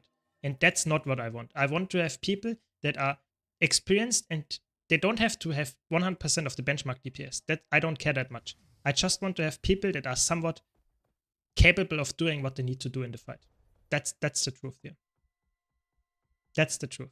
And that's why I think killproof in Guild Wars 2 is the only way to get some kind of insurance that I get people that at least killed the boss a few times, typically. But you're right there, Echo Fox. You could, of course, farm unstable fractal essences in one of those things, and I would not really know it if I'm just going for it with 15k or something. That's true. But it's, for the most part, people go for all challenge modes, and especially the ones that are not that hard. You can actually get quite decent people just by asking for 15k. But I would say in a real world, it would be way better. Just you can say, okay, in my LFG, I want to only, let's say, tick a box or something, and I want to have only people that killed the boss before. Then I wouldn't go for killproof or stuff. So that would be, in my opinion, very helpful, but Arena that is really against this kind of policy. They really want to have their interaction between people and community members to be really less toxic, just that you don't have any way to actually prove how high your gear is, what kind of DPS you do and that kind of stuff. They really don't like that, and they don't want to have any killproof possibilities in the game. But, and that's the sad part here, because of that, people go for killproof and it gets more toxic. So because they say they want to deny us giving us some way to prove how much stuff you can actually get in the fractals, people actually, I don't know, they get less possibilities to prove how much they actually killed the boss and stuff, because ANET doesn't provide any possibility to do so, and therefore the groups get more toxic. That's just the sad part. In my experience, people with no or little KP just don't say that, they are inexperienced. Yeah, that's true. I think that's a big problem. I would, if someone joins my group, doesn't have any KP, and says they exactly know what to do, it's hard to believe them, but if they would prove that to me because they don't die on the 99 CM, for example, I would say I don't care if they killed the bosses before. If they already know how to do the boss because they watched the video guide, know every single mechanic and stuff, I don't care. I really don't. So, in my opinion, it's, for me, killproof is not really that necessary. I just want to have people that actually know what they are doing and that they somewhat can survive the boss. That's the more important part. Because I typically play healer nowadays, and if the DPS doesn't die, I'm happy. Yeah, because as a healer, I can heal them, but there are a lot of one-shot mechanics in fractals nowadays, especially in CMs, and if they fail to do those, I can't heal them. So that's really important for me, that I really want to have some kind... Oh, what do we get now? Nice, we have everyone.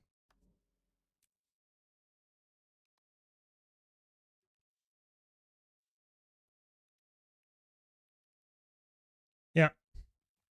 200 gold almost for 400 gems, worth it? I would say it's quite expensive, actually. I would say that's quite expensive.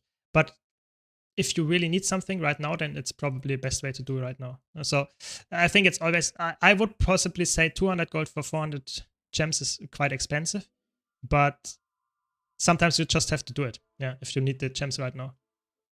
Yeah. Yeah. Yeah, I don't know. I don't know. I think one of the most important things is honesty in LFG. If you lie about what you actually have, how much DPS you do or how much you kill the boss, I think that's the worst part. I really dislike that. Be honest. Tell people I don't have experience on this boss, but can I still join or something like that? That is way better. Oh my gosh, this guy. You need agony resistance. Very good.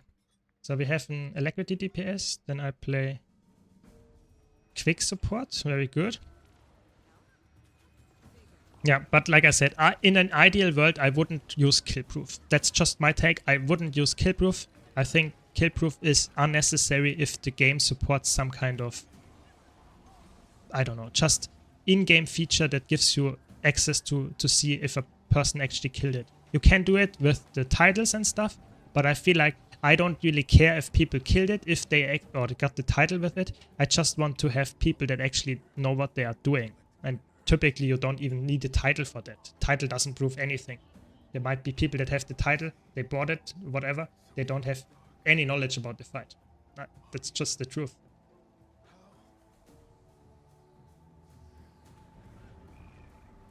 But that's just how it goes, I guess, you know.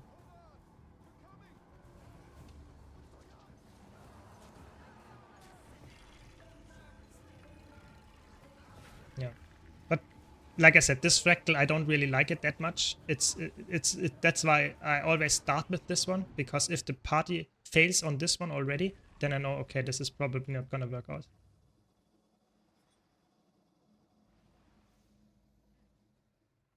So this fractal it's a very special fractal because we have a lot, well, not special in that sense, but we have to split a lot. So typically you want to fight use some ranged builds here. Thanks for the follow. So in my opinion, it's very important that you have some kind of ranged options in this fractal. But, and that's the more important part here actually, you also want to play, let me go. You also want to have a support, like I'm currently am, that is actually capable of extending wounds. So that makes it very easy for your DPS to actually play the fractal normally and split stuff and still have enough boons. Because if you have a boon support that is not capable of over booning, so to say, giving boons for all the time permanently, it can be quite, yeah, annoying to fight this fractal if you don't have the boons permanently. So that's why I'm playing with the extension, the boon extension trait, rather than the more healing trait. So this is really helpful. That's why I like Chronomancer so much. It's very flexible. You can just say, okay, I will now boon extend. Not a lot of classes can do that, and Chronomancer can just say, okay, I will boon extend now and not next time and use more healing there. So that's really, really cool. I really like that. And you can see how well it works actually. How good the boon uptimes are actually on this fight.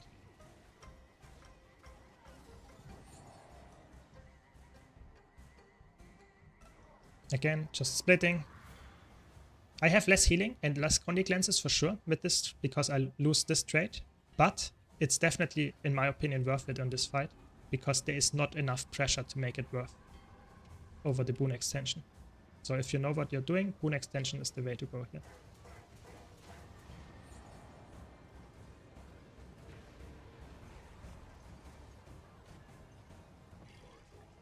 Okay, split phase.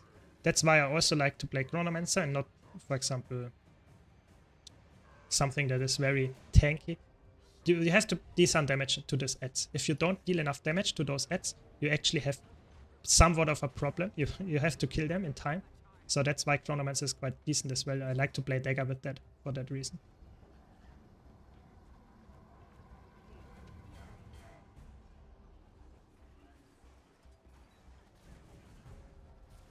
Yeah.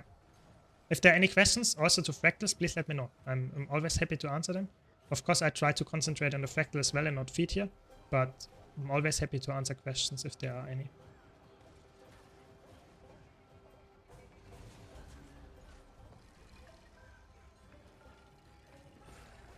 And you can see the boons are really helping a lot to just keep my people, yeah, dealing as much DPS as they can. So the DPS in this group is quite decent. We have 100k overall total DPS. That's a decent number for sure.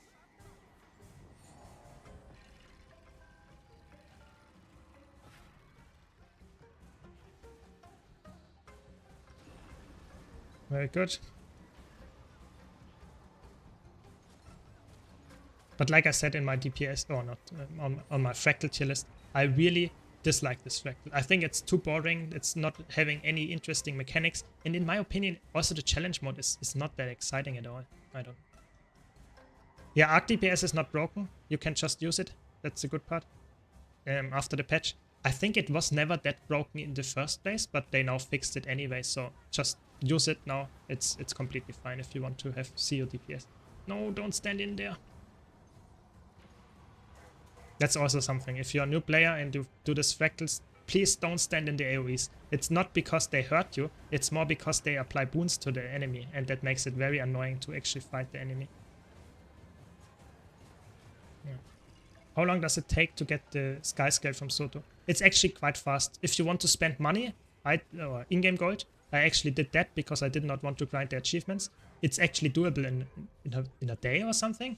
But if you want to go for it on your own, then it needs, I think, a few days, maybe a week or a little bit longer.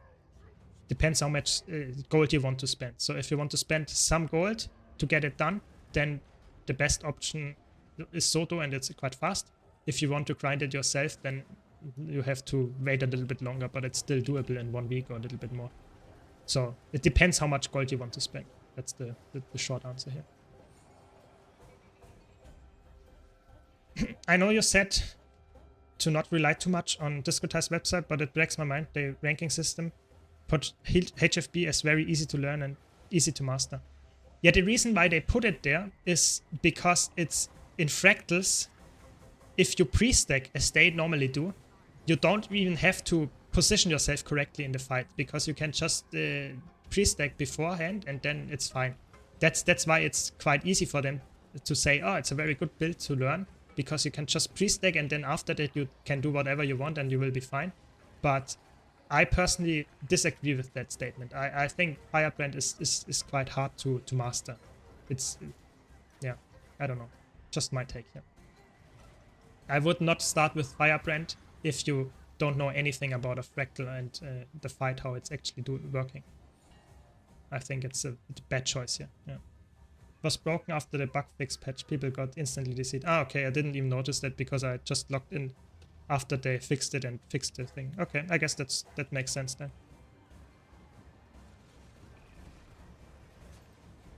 No. Another split? No, no split. That's good. But no boons, please. Don't apply the boons here, guys.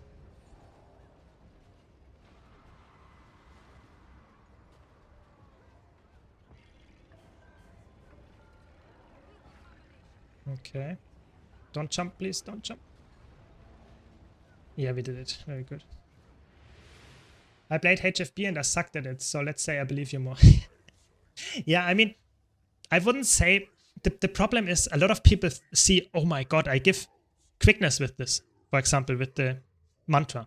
I give quickness. Just spam the mantra. Yeah, of course, that makes sense. But then at the same time, it only gives quickness in front of you. So that means you have to position correctly. And that's a lot of the skills of Heal Firebrand do that. So I think if you know this, it's actually not that hard.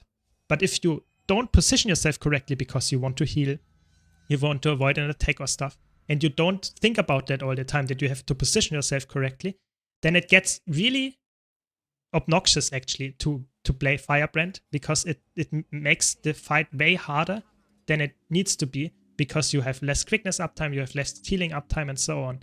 So in my opinion, it's really, people just don't understand how Firebrand works. That's the problem. Yeah, I'm not sure if HFB feels like Berserker. I have to be honest. I'm not so sure about that one, but it's definitely special. It's not like Chronomancer.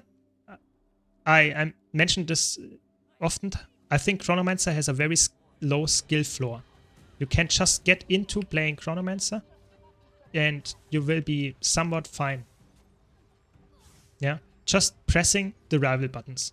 In my opinion, that's most of the time enough. Just pressing all the rival buttons. You will, and the F1 and F2 shatter as well as your heal. So use maybe 7 skills to actually deal damage or apply boons. That's enough. You don't need to press all your buttons. So that's why I would say, for me, it's an easier build, because you can just press your rival buttons and you will be totally fine for the most part. But oftentimes people don't understand that if you play Firebrand, you also have to use your tomes. You also have to position correctly.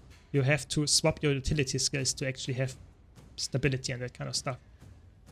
Yeah, I don't know. I think I wouldn't say it plays like Berserker, but everyone has a different feeling on how classes play. So maybe some other people would disagree with me there. But I think Firebrand actually plays unique.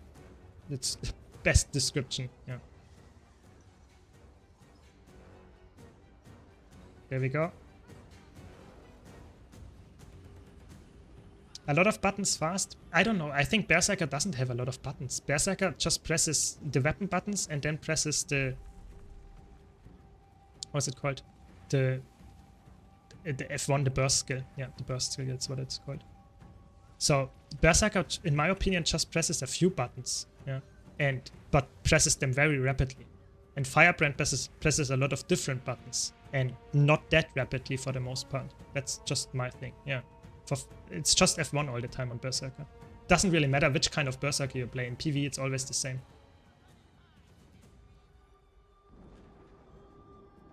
How is the Renegade pulling so much DPS? I haven't seen that before. He plays Condi. That's a Condi Renegade. If you play Condi Renegade with Alacrity, you get a lot of DPS. In this fractal you play Condi, and in the next one you play Power. If you play Power, you get actually a very, very strong amount of burst damage. On the Condi build actually just provides a lot of just raw DPS over time. So, yeah. I could add F1 to my forehead and smack it hard on the desk. Yeah, I mean, I guess it's actually true. You don't need to have that much knowledge about Berserk. You just press all your F1 skills all the time and you will be fine for the most part.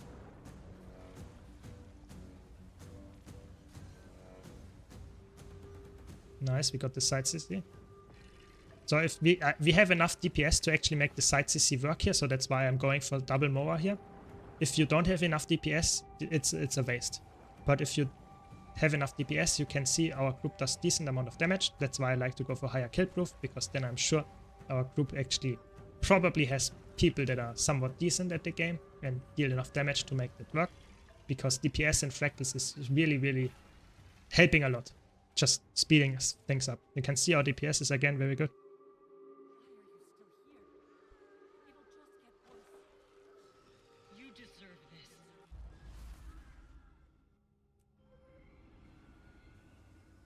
He plays good. Yeah, I mean, not a very good statement, especially because it's wrong, because it says it probably you should say he plays well, but okay. Yeah, you're right. Good statement here.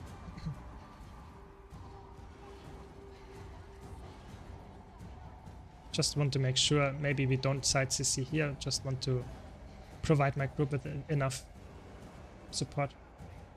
Did you show Mr. Mystic Spellbreaker Dagger on no swap 40k DPS? Yeah, I mean that's true. That's working because you get the new trait that is actually very, very strong here, which is the one that gives you more attack speed on your weapons that you can also put in your offhand. So this is just single-handedly carrying in this build why it's so strong, because you have so high attack speed. Yeah. There we go.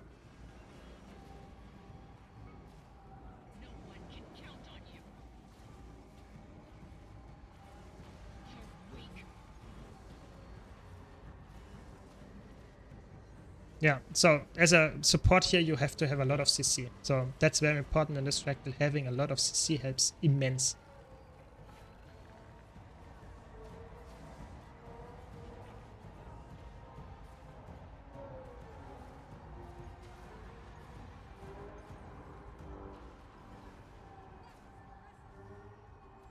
Yeah, and of course, we did a training run a while ago in this fractal, and it's actually impressive if you have enough CC and if you have a decent group, you can very nicely kill and do this boss first try almost. That's the crazy part. It's really, really crazy. You see how much CC I bring. I solo this CC break bar of this first Sora and the second one as well. It's actually very, very easy to do so. Very nice. And next fractal done as well.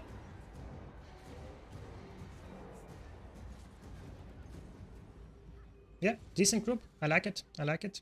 You see even I think the Renegade, I'm not sure which, it might be that the Renegade is actually not playing Alacrity, I don't know.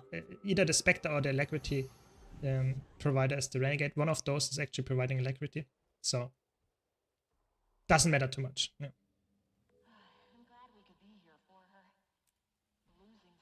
A question about Heal Scourge. How do you Condi cleanse? I only see a water field.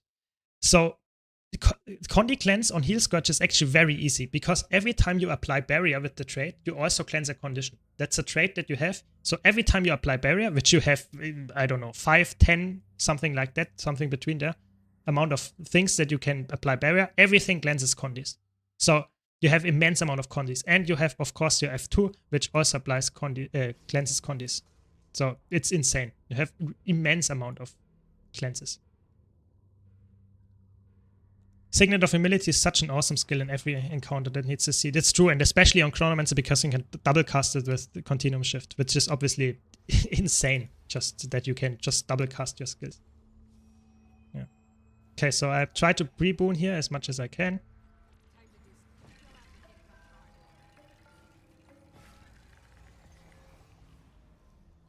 I can't provide a lot of quickness, but I can provide some, so that's at least something. Because Chronomancer really scales very hard with the amount of clones you have and that kind of stuff, so it's really important that you have a target. But if I pre-stack with some boon duration, it's actually working decently well. At least F3 and F5 give barrier. I believe F1 can also give you barrier. Yeah, exactly. You have at least, I think you have at least 5 skills that give barrier, and you have, of course, if you count it a little bit more leniently, then you also have multiple shades that you can use multiple times that you can hit your barrier skill, so it cleanses multiple times. So yeah, Serpent Siphon, yeah, exactly. You have a lot of skills that you can use on Scourge that cleanse a lot of conditions with the trait. That's the important part. You need to have the trait, otherwise you just have your F2 skill. What add-ons to use? So I have, let's say, I think I have in three add-ons, yeah. I use 3 add-ons. I use Blishot, which gives me, for example, the mouse cursor, which gives me, for example, the ECL radial UI that I can easily swap my mounts like I just showed. That kind of stuff is in Blishot. I use, for example, Nexus, that's the X here. I use that one to keep arc DPS and update it and that kind of stuff. I will do a build guide, not a build guide, but a video about this very soon. So you can check that out. I have already a guide about Blishot. It's on my YouTube channel. You can check that out. And of course, you can see it on screen. I use arc DPS. That's the most important add-on for me. I like to have an add-on that shows me how much DPS, how much healing, how much strips and that kind of stuff I do. That's very helpful for me. So that's the major 3 add-ons that I actually use. Other than that, I think there are more add-ons, but I think this is not necessary. I personally don't really need it. Yeah, those, and I would say you can use arc DPS. I think is the only one that you really need to use if you play PvE. Yeah, in my opinion, because arc DPS is not only helping you to see how much boons you have, how much CC you do, how much DPS you do, but it also helps you to improve, because it shows you, oh, my boon DPS is actually lacking. That means I can improve on it in the future. Or I have, for example, lower DPS than my quickness support. I have to improve on my rotation if I'm DPS. Something like that. And that can help a lot, in my opinion, to just improve the amount of just baseline understanding of your class, of your build, of your stuff you have. Otherwise, you will never notice that your boon uptime might be not that good.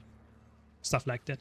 So, I don't know. I think it's really important that you have some feedback there. Oh, good call. I should actually equip feedback, but okay.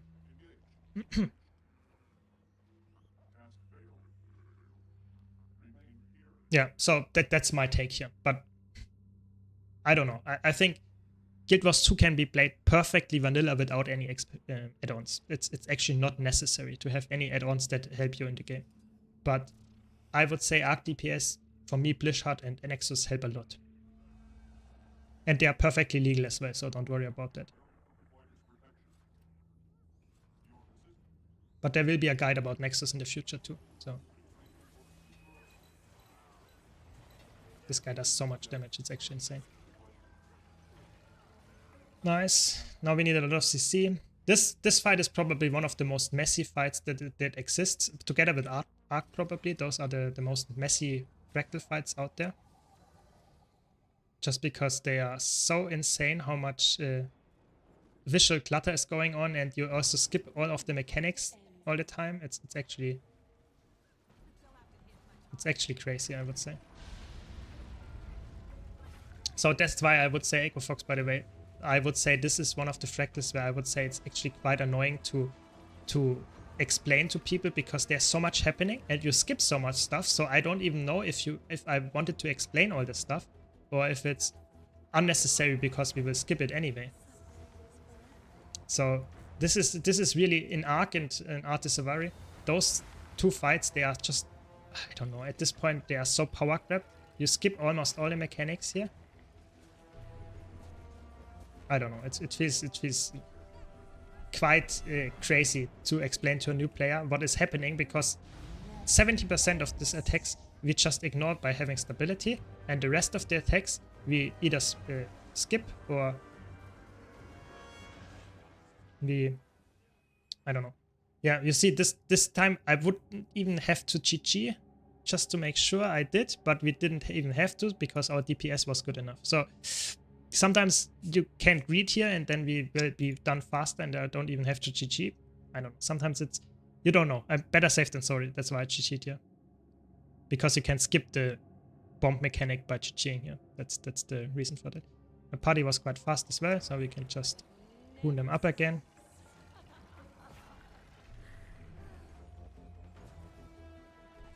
It's a little bit sad that I died, because that means that we don't have perfect boons this time. But it's fine.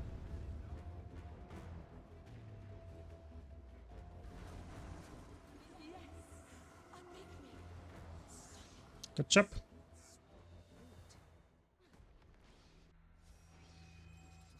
Did they take this out one of Regulative Force? Because I remember playing it in the past, but haven't seen it since returning to Guild Wars 2. I don't know, actually. I actually don't know about that. Because I always, when I do Fractals, I do T-Force and Fractal CMs. So for me, it's always in the rotation to that extent, yeah. But maybe they actually did. I don't know. Maybe someone in chat knows if they took it out. But I personally think it, I don't know. Why would they take it out? I don't know. Maybe because there are too many Fractals to have in the rotation? Maybe? I don't know.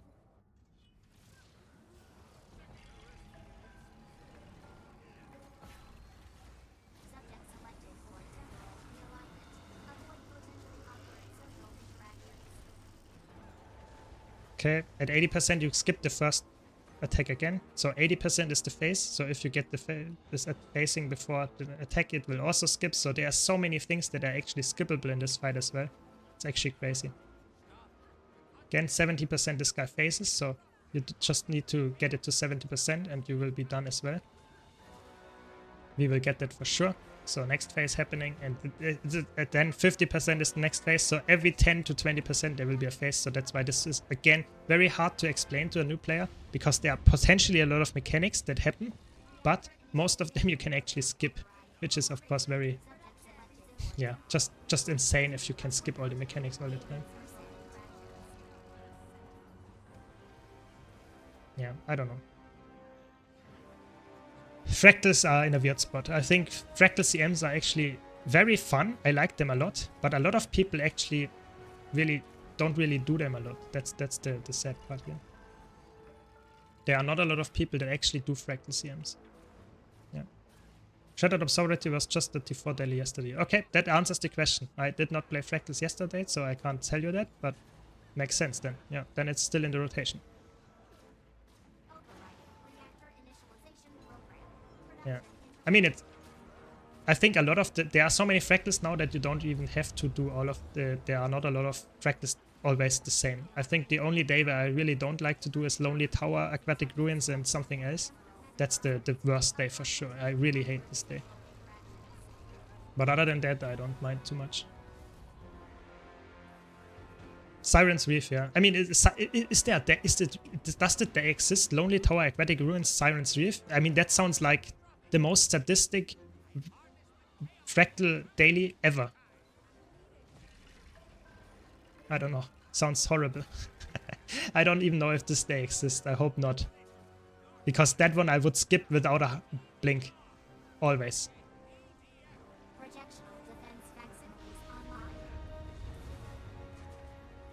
Nice, we did it.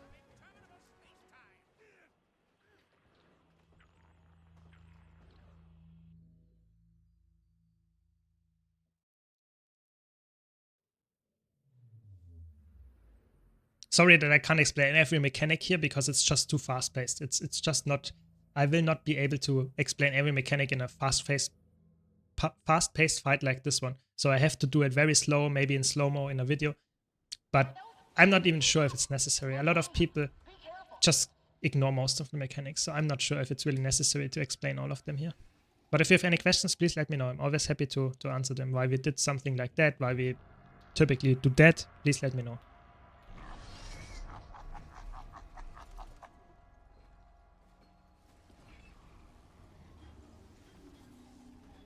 So for example, for this boss here, you can use the so-called powerful Potions of Scarlet Army Slaying. Yeah? This one gives you 10% damage buff against these foes. And if you then use the Sigil for that as well, you get 20% more damage. So that can be really helpful. So keep that in mind. If you play Fractals, if you play Dungeons, you can use Slaying Potions and Slaying Sigils. And that's why Ascended here can be really helpful here. Let's go.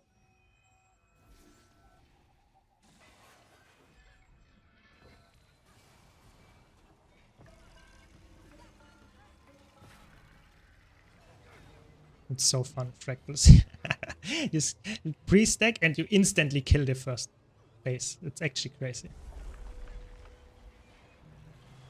So, why do you choose Druid in raids and not in Fractals? So, we have two reasons for that. Druids are probably the best class when it comes to flexibility. So that means you can swap your pet. You can swap your utility skills completely free. There is nothing that you need to pick on a Druid to actually do Alacrity, for example, on your utility skills. So that makes it very flexible. And Druid has some really nice, for example, knockbacks. Has some nice blocks in the kit. But in Fractals, you typically don't need that. So in Fractals, Fractals are a little bit more brute force in that sense. Fractals need just cleanses, healing, and boons. So you can play a lot of healers that just provide that in Fractals. Druid brings a lot of utility to also deal with mechanics. And that's why in Fractals, you don't have a lot of mechanics to deal with. You don't need a Druid. But in raids and in some strike missions, you have a lot of mechanics that you need to deal with. So for example, SH, Soulless Horror. You actually need to knock back an enemy and then the party can deal with it. That can be only done, not only, but most importantly, it's very important if a Druid can do that. Yeah. So that's why Druid is really good in raids. Why is a Druid not that good in Fractals? It is decent. Don't get me wrong, you can play Druid perfectly fine in Fractals, but, and that's the sad part here, you are a little bit challenged by pre-stacking. So pre-stacking is not as easy on a Druid as on, for example, Firebrand, just because the Astral Force is a little bit hard to get, and you have a lot of stuff that only works in combat very well. So that's a little bit harder with the pre-stacking side. And that's the more important part actually. I would say you are a little bit more... I personally think Druid has the problem that you need to use your Astral Force to apply boons and healing. And in Fractals, you have very high amount of stability, cleanses and stuff that you need all the time. So that means you lack a lot of utility as soon as you leave Astral Force and Druid. That's just the case. And that means that if you leave Astral Force, you will be vulnerable. And in Fractals, you have very frequent amount of cleanses that you need, very frequent amount of healing that you need. And Druid struggles a little bit with that. And that's why I think, for example, especially when it comes to stability, I think the amount of stability a Chronomancer and a Firebrand can put out is very high, especially when you think about how frequent they can put it out. That's the important part. In Fractals, you have a lot of frequent stability that you need, for example, or H's. And Druid can't do that really. They can't just provide H's and stability every few 10, 20 seconds and stuff. And that means that Druid is a little bit lacking in that sense, because if in Fractals you get stripped, you get CC'd, you lose the stability. But and then you need it 2 seconds later, you might need again. And that is a little bit challenging for Druid to actually provide. So that's the biggest reason why I would say I don't like to play Druid and Fractals as a healer. But it's not... If you enjoy Druid, you can still go for it. It's not like it's a no-go. It's such a good build that it makes a lot of sense. And the player size, yes, you are correct there. That, for example, that you have 10 people that you can heal in as a Druid, and you have only, let's say, 5 people that you can heal in a party here in Fractals. That's correct. Druid is very, very good when it comes to healing multiple people, because you have a lot of overhealing. And you can also, that's the cool part, Druid is one of the only classes that they can provide alacrity to 10 people if you do it correctly. If you are in an organized group. That's really crazy. That's immense positive, yeah, for sure. But it's not necessary in Fractals. In Fractals, you don't need a healer that provides a lot of healing to more people. It's not necessary. You don't have more people. So you're completely correct there. I think the amount of players that you have with you is just too low in Fractals to actually make Druid that immensely positive. Yeah, that's completely true.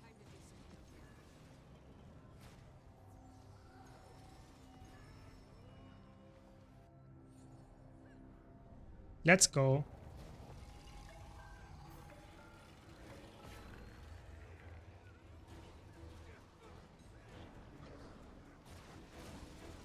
Yeah, I mean, you can see it's crazy how much with the pre-stacking and stuff.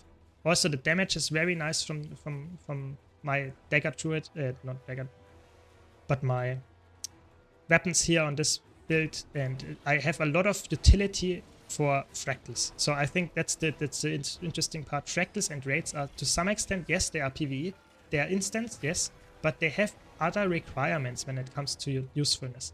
Oftentimes cleanses are very important in Fractals, because a lot of mistlock singularities and that kind of stuff apply cleanses. You need a lot of abilities often the times. You need to be very flexible with reflex and stuff. That can be all done by Druid, but at the same time, a Chronomancer and a Heal Firebrand can do that as well in a bit of a easier manner. That's the truth here. They have more access to it baseline in their kit. They have a little bit more, I don't know, they are a little bit more easy to play. And like I said, for the 99 CM, it's very crazy to have boon extension with this trait. So that helps a lot. No other class other than Herald can actually, on a little bit, for example, what's it called? Warhorn can also do it on Elementalist, but other than that, it's not really necessary. And can't really do Insta CC, okay.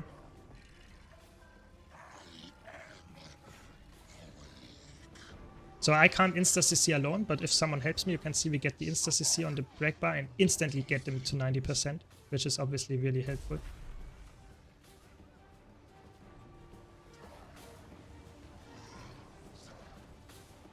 Because that's just a little bit faster than if you wouldn't do the Insta break.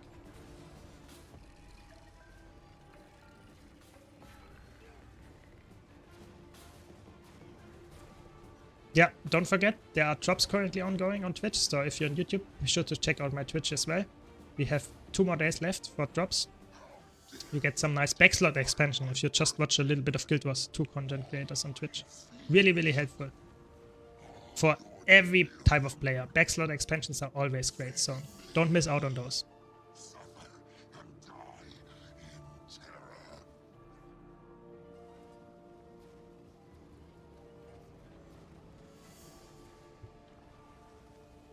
Very nice, there we go. Hard drops are already over. I have to check, but maybe you did get them already? I don't know. I have to check it. I don't want to spread misinformation, but normally it's a week. Normally it's a week. And it started on Tuesday, so.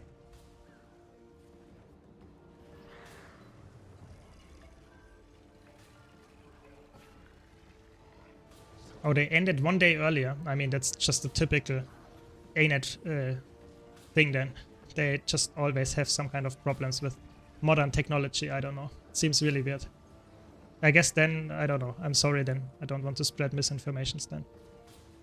Misinformation. Sorry about that then. What would be the most cost-effective way to get all the infusions to +9 agony resistance?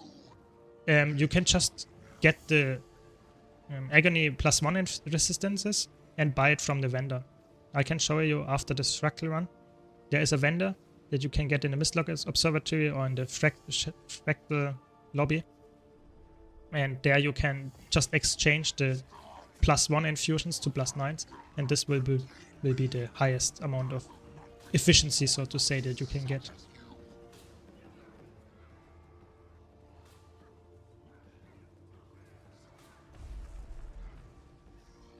Yeah. How high will your quick header heal work in fractals? I would say, for me, it would be an A tier. You have... So if you play it in not CMs, I would say it's an S tier build. You can easily play it in non-CMs. I would just... In CMs, I would say you need too many cleanses, and then I would say it struggles a little bit. But when it comes to normal T4s, it's perfectly fine. It's on par with Quickness, Firebrand, and the others. Yeah, it's exactly the same. It costs exactly the same, because the thing is, for leveling up your infusions, you either go to the vendor and buy it and use some liquid gold to actually get it. Yeah, to just use and buy it from the vendor, or you use, where is it? These therma something essences. Give me 1 second. You have to buy them from the vendor, and then you craft it. So it's exactly the same. Oh no, what happened? Oh, okay. So I can show you. So where is it? So from the vendor you buy those, and they cost also gold. So it's exactly the same. Either you buy those from the vendor and craft the stuff, or you buy it instantly from the vendor and get the stuff going. So it doesn't really make a difference that much. Yeah. Thanks for the follow, Lazy, Romulus, and Harun. Really appreciate it. They have so much damage. It's actually crazy. What kind of Mistlog do we have here? Yeah. So if you want to be lazy, you just buy it from the vendor. And if you want to be even more lazy and want to, then you just order it from the TP. That's probably the best, the most, where you save the most money. Just order it from the TP, because people randomly drop it, and people that can't wait for the money can just instantly sell it. So sometimes you drop an infusion, not a +1, but a +9 infusion. And if you actually just instantly sell that, and some people do that, you get actually some nice amount of value from that. So for example, I have some on the bank. If I would instantly sell them to you, you would actually get, for example, the +9 infusion very easily without really, I don't know, spending anything else than placing the order. But like I said, either go to the vendor, go to the other vendor and buy the thermoclotic reactions or something, how it's called, or just buy it from the TP. Everything works, and they are all quite similar because they drop so frequently, so you don't really have to think about it, because the market adjusts itself, the supply and the demand and stuff, how much it costs will adjust to the same price. So that's just the truth here. Not real differences there. It's boring, but it's the truth here.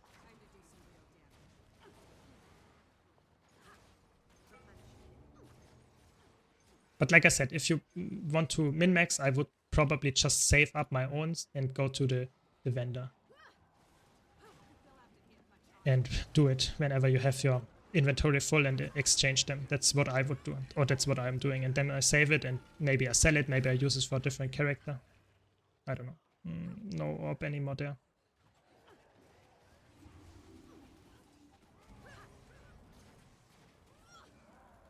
But I think it doesn't really matter for the most part.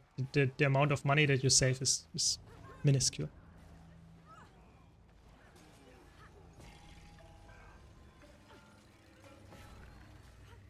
Yeah, nice. We have a very good group here for sure.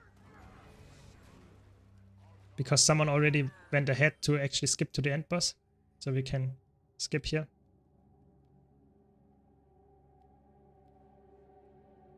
Yeah, no problem. Always happy to answer. So I can show you how much it costs and stuff, but I would say the difference, if it's cheaper or if it's not, it's really, you can't tell anymore. It's there are so many people that get those really frequently. It's just the demand and the supply is almost the same. It's just the sad truth here.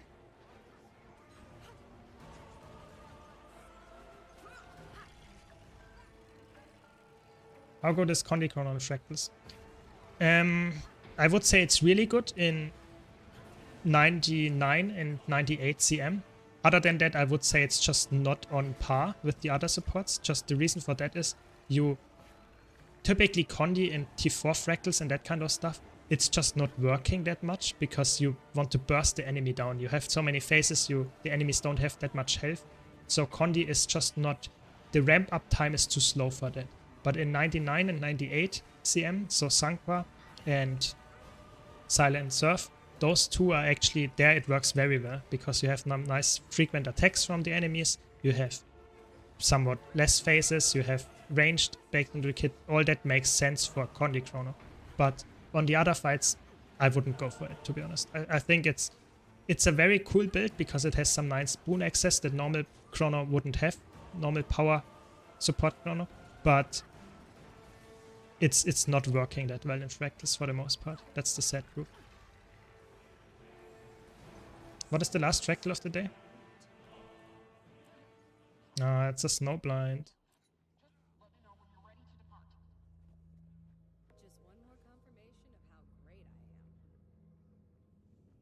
People always want to quit. Always want to quit before the last fractal. No, no, no, no. I was there to save it because people want to quit before the last fractal. They can't wait to leave the group apparently. No, no, no. That's not how it works.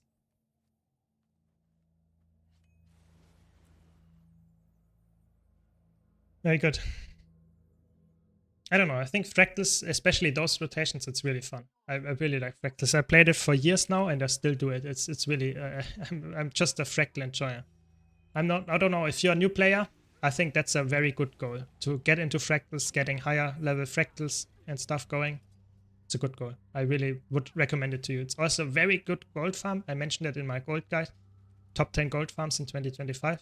You should have checked it out as well. But this is one of the best gold farms. I can spoiler you a bit. I mentioned it as well. It's really, really good. So if you enjoy some instant group content, that's where you should go for farming gold.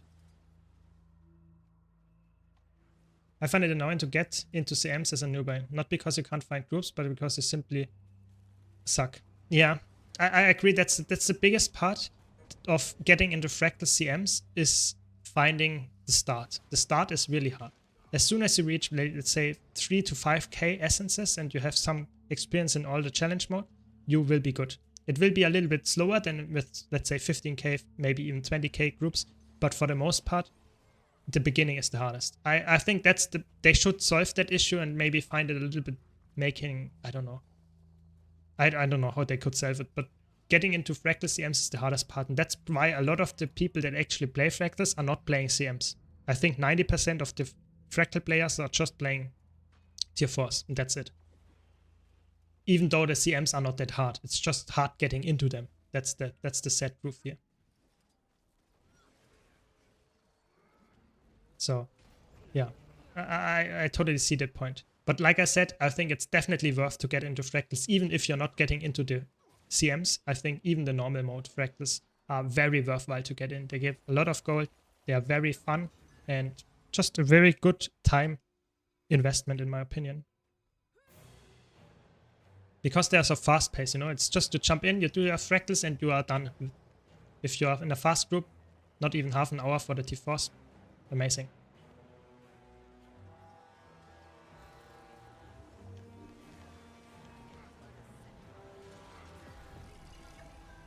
So here you can reflect the things on top of the sky and just put it on top here. And you can reflect the attack that actually teleports you. Can be really, really helpful because you can skip almost everything here.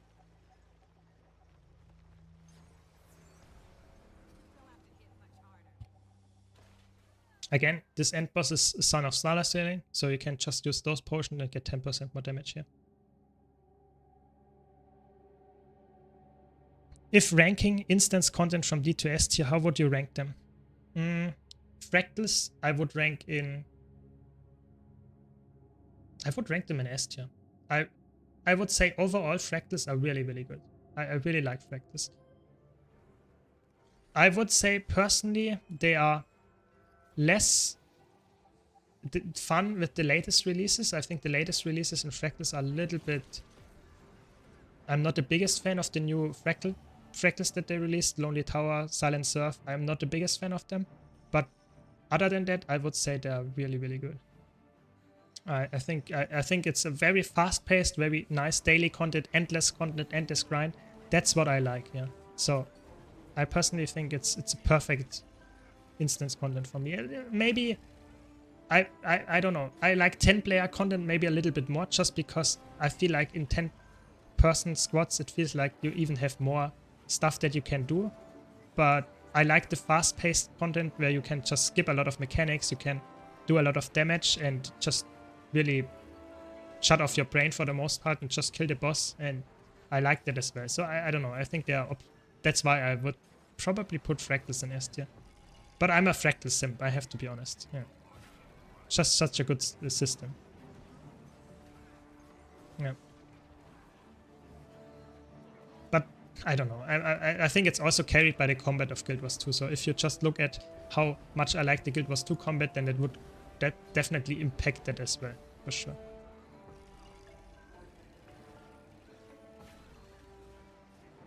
Yeah. Okay, now I can show you the vendor.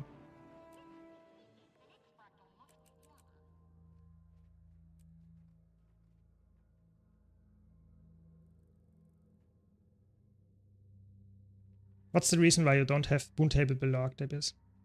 So that's a weird reason, but for me, this is where I have my Arc DPS, and I have my boon table here because it expands downward. And if I'm in a big party, let's say in a squad, I potentially get a very long list here, and that means that my boon table would be somewhere down here then, and it would overlap with the chat. So that's what I don't like. Yeah. So I want to have my stuff very concise and always the same spot, and I don't want to have it overlapping with other things that are already there. So I now moved my boon table. Previously I had it up here, but now I moved it down here because I now changed it so that I see every single party member and not only the subgroups, because sometimes I want to see if a single party member is actually failing stuff. Because if a single party member is failing to stand on me and that puts down my subgroup boons, I want to see that that's the reason and not my bad output of boons. So that's why I want to see everything here and put it down here. Because if I put it up here, it would go into my screen a little bit more, and I don't like that. I want to have everything a little bit in the corners and the borders to make sure that it's actually not annoying me. Yeah. Yeah, I agree. You would probably not look at the bottom right during a fight, but if you really want to see, you can look down, and typically you just check after the fight. You can go right click and then in history, and then you can see, for example, here, okay, I checked this one, I checked this fight, and I can slowly, check all my fights where how was the DPS in the boon uptime. So if you really want to see stuff, you can also go back in the history.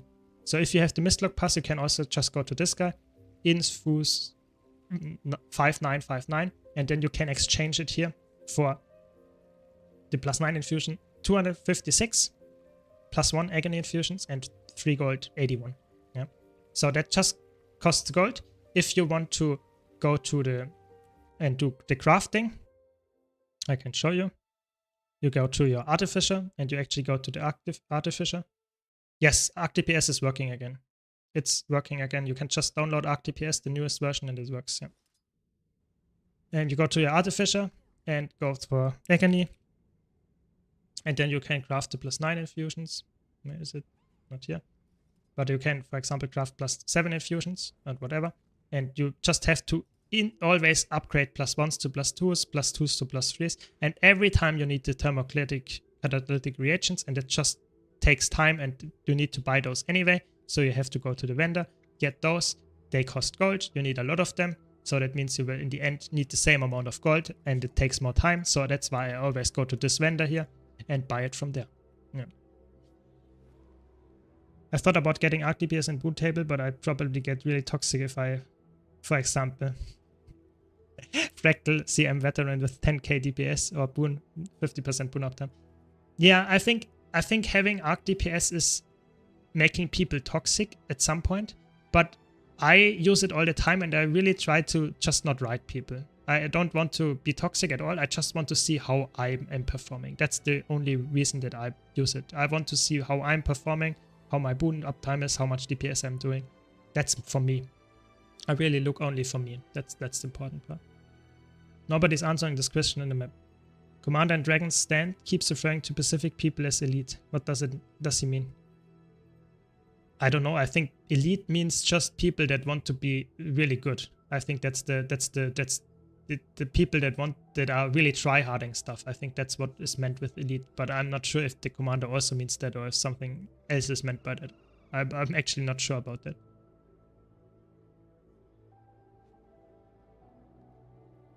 Yeah, I mean, there's always some kind of discussion. I also don't like the discussion that we had in the Discord. I think it was completely unnecessary.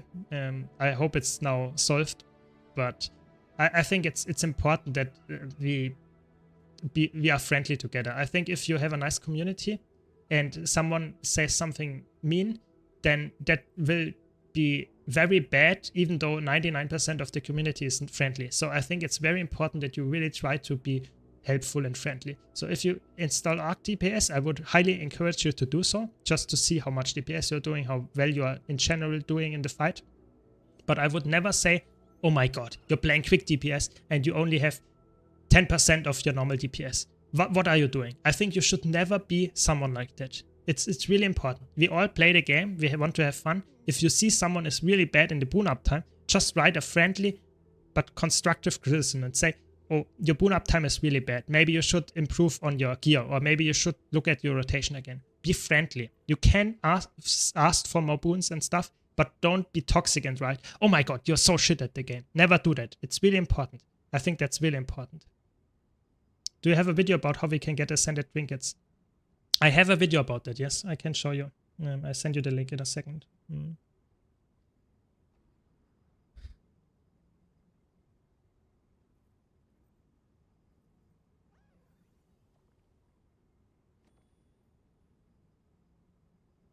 There we go. I sent it on YouTube chat. A nice way of asking someone why they have bad DPS, what I said was, are you a healer? I mean, that's also underlying a little bit of a toxic attitude. You know, you just want to, are you a healer? And then they imply a little bit that you are just bad at the game. So I would say it's a funny way of asking, but a lot of people in Guild Wars 2 don't understand ironic stuff. So please be careful with that. I would say, especially if you're the commander, you can kick people if they are bad. That's your perfect right to do so. But I would say be always friendly. Friendliness is very important. We all play the game as some kind of hobby to us. So please don't be toxic. Yeah, that's really important.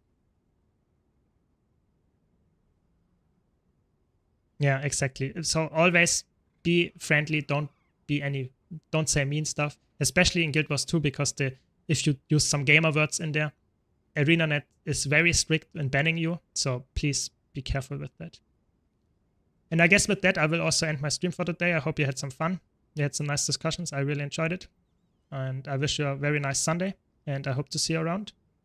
Thanks a lot for watching, and see you around. Be sure to check my YouTube channel, and thanks for all the follows. Thanks a lot. See you.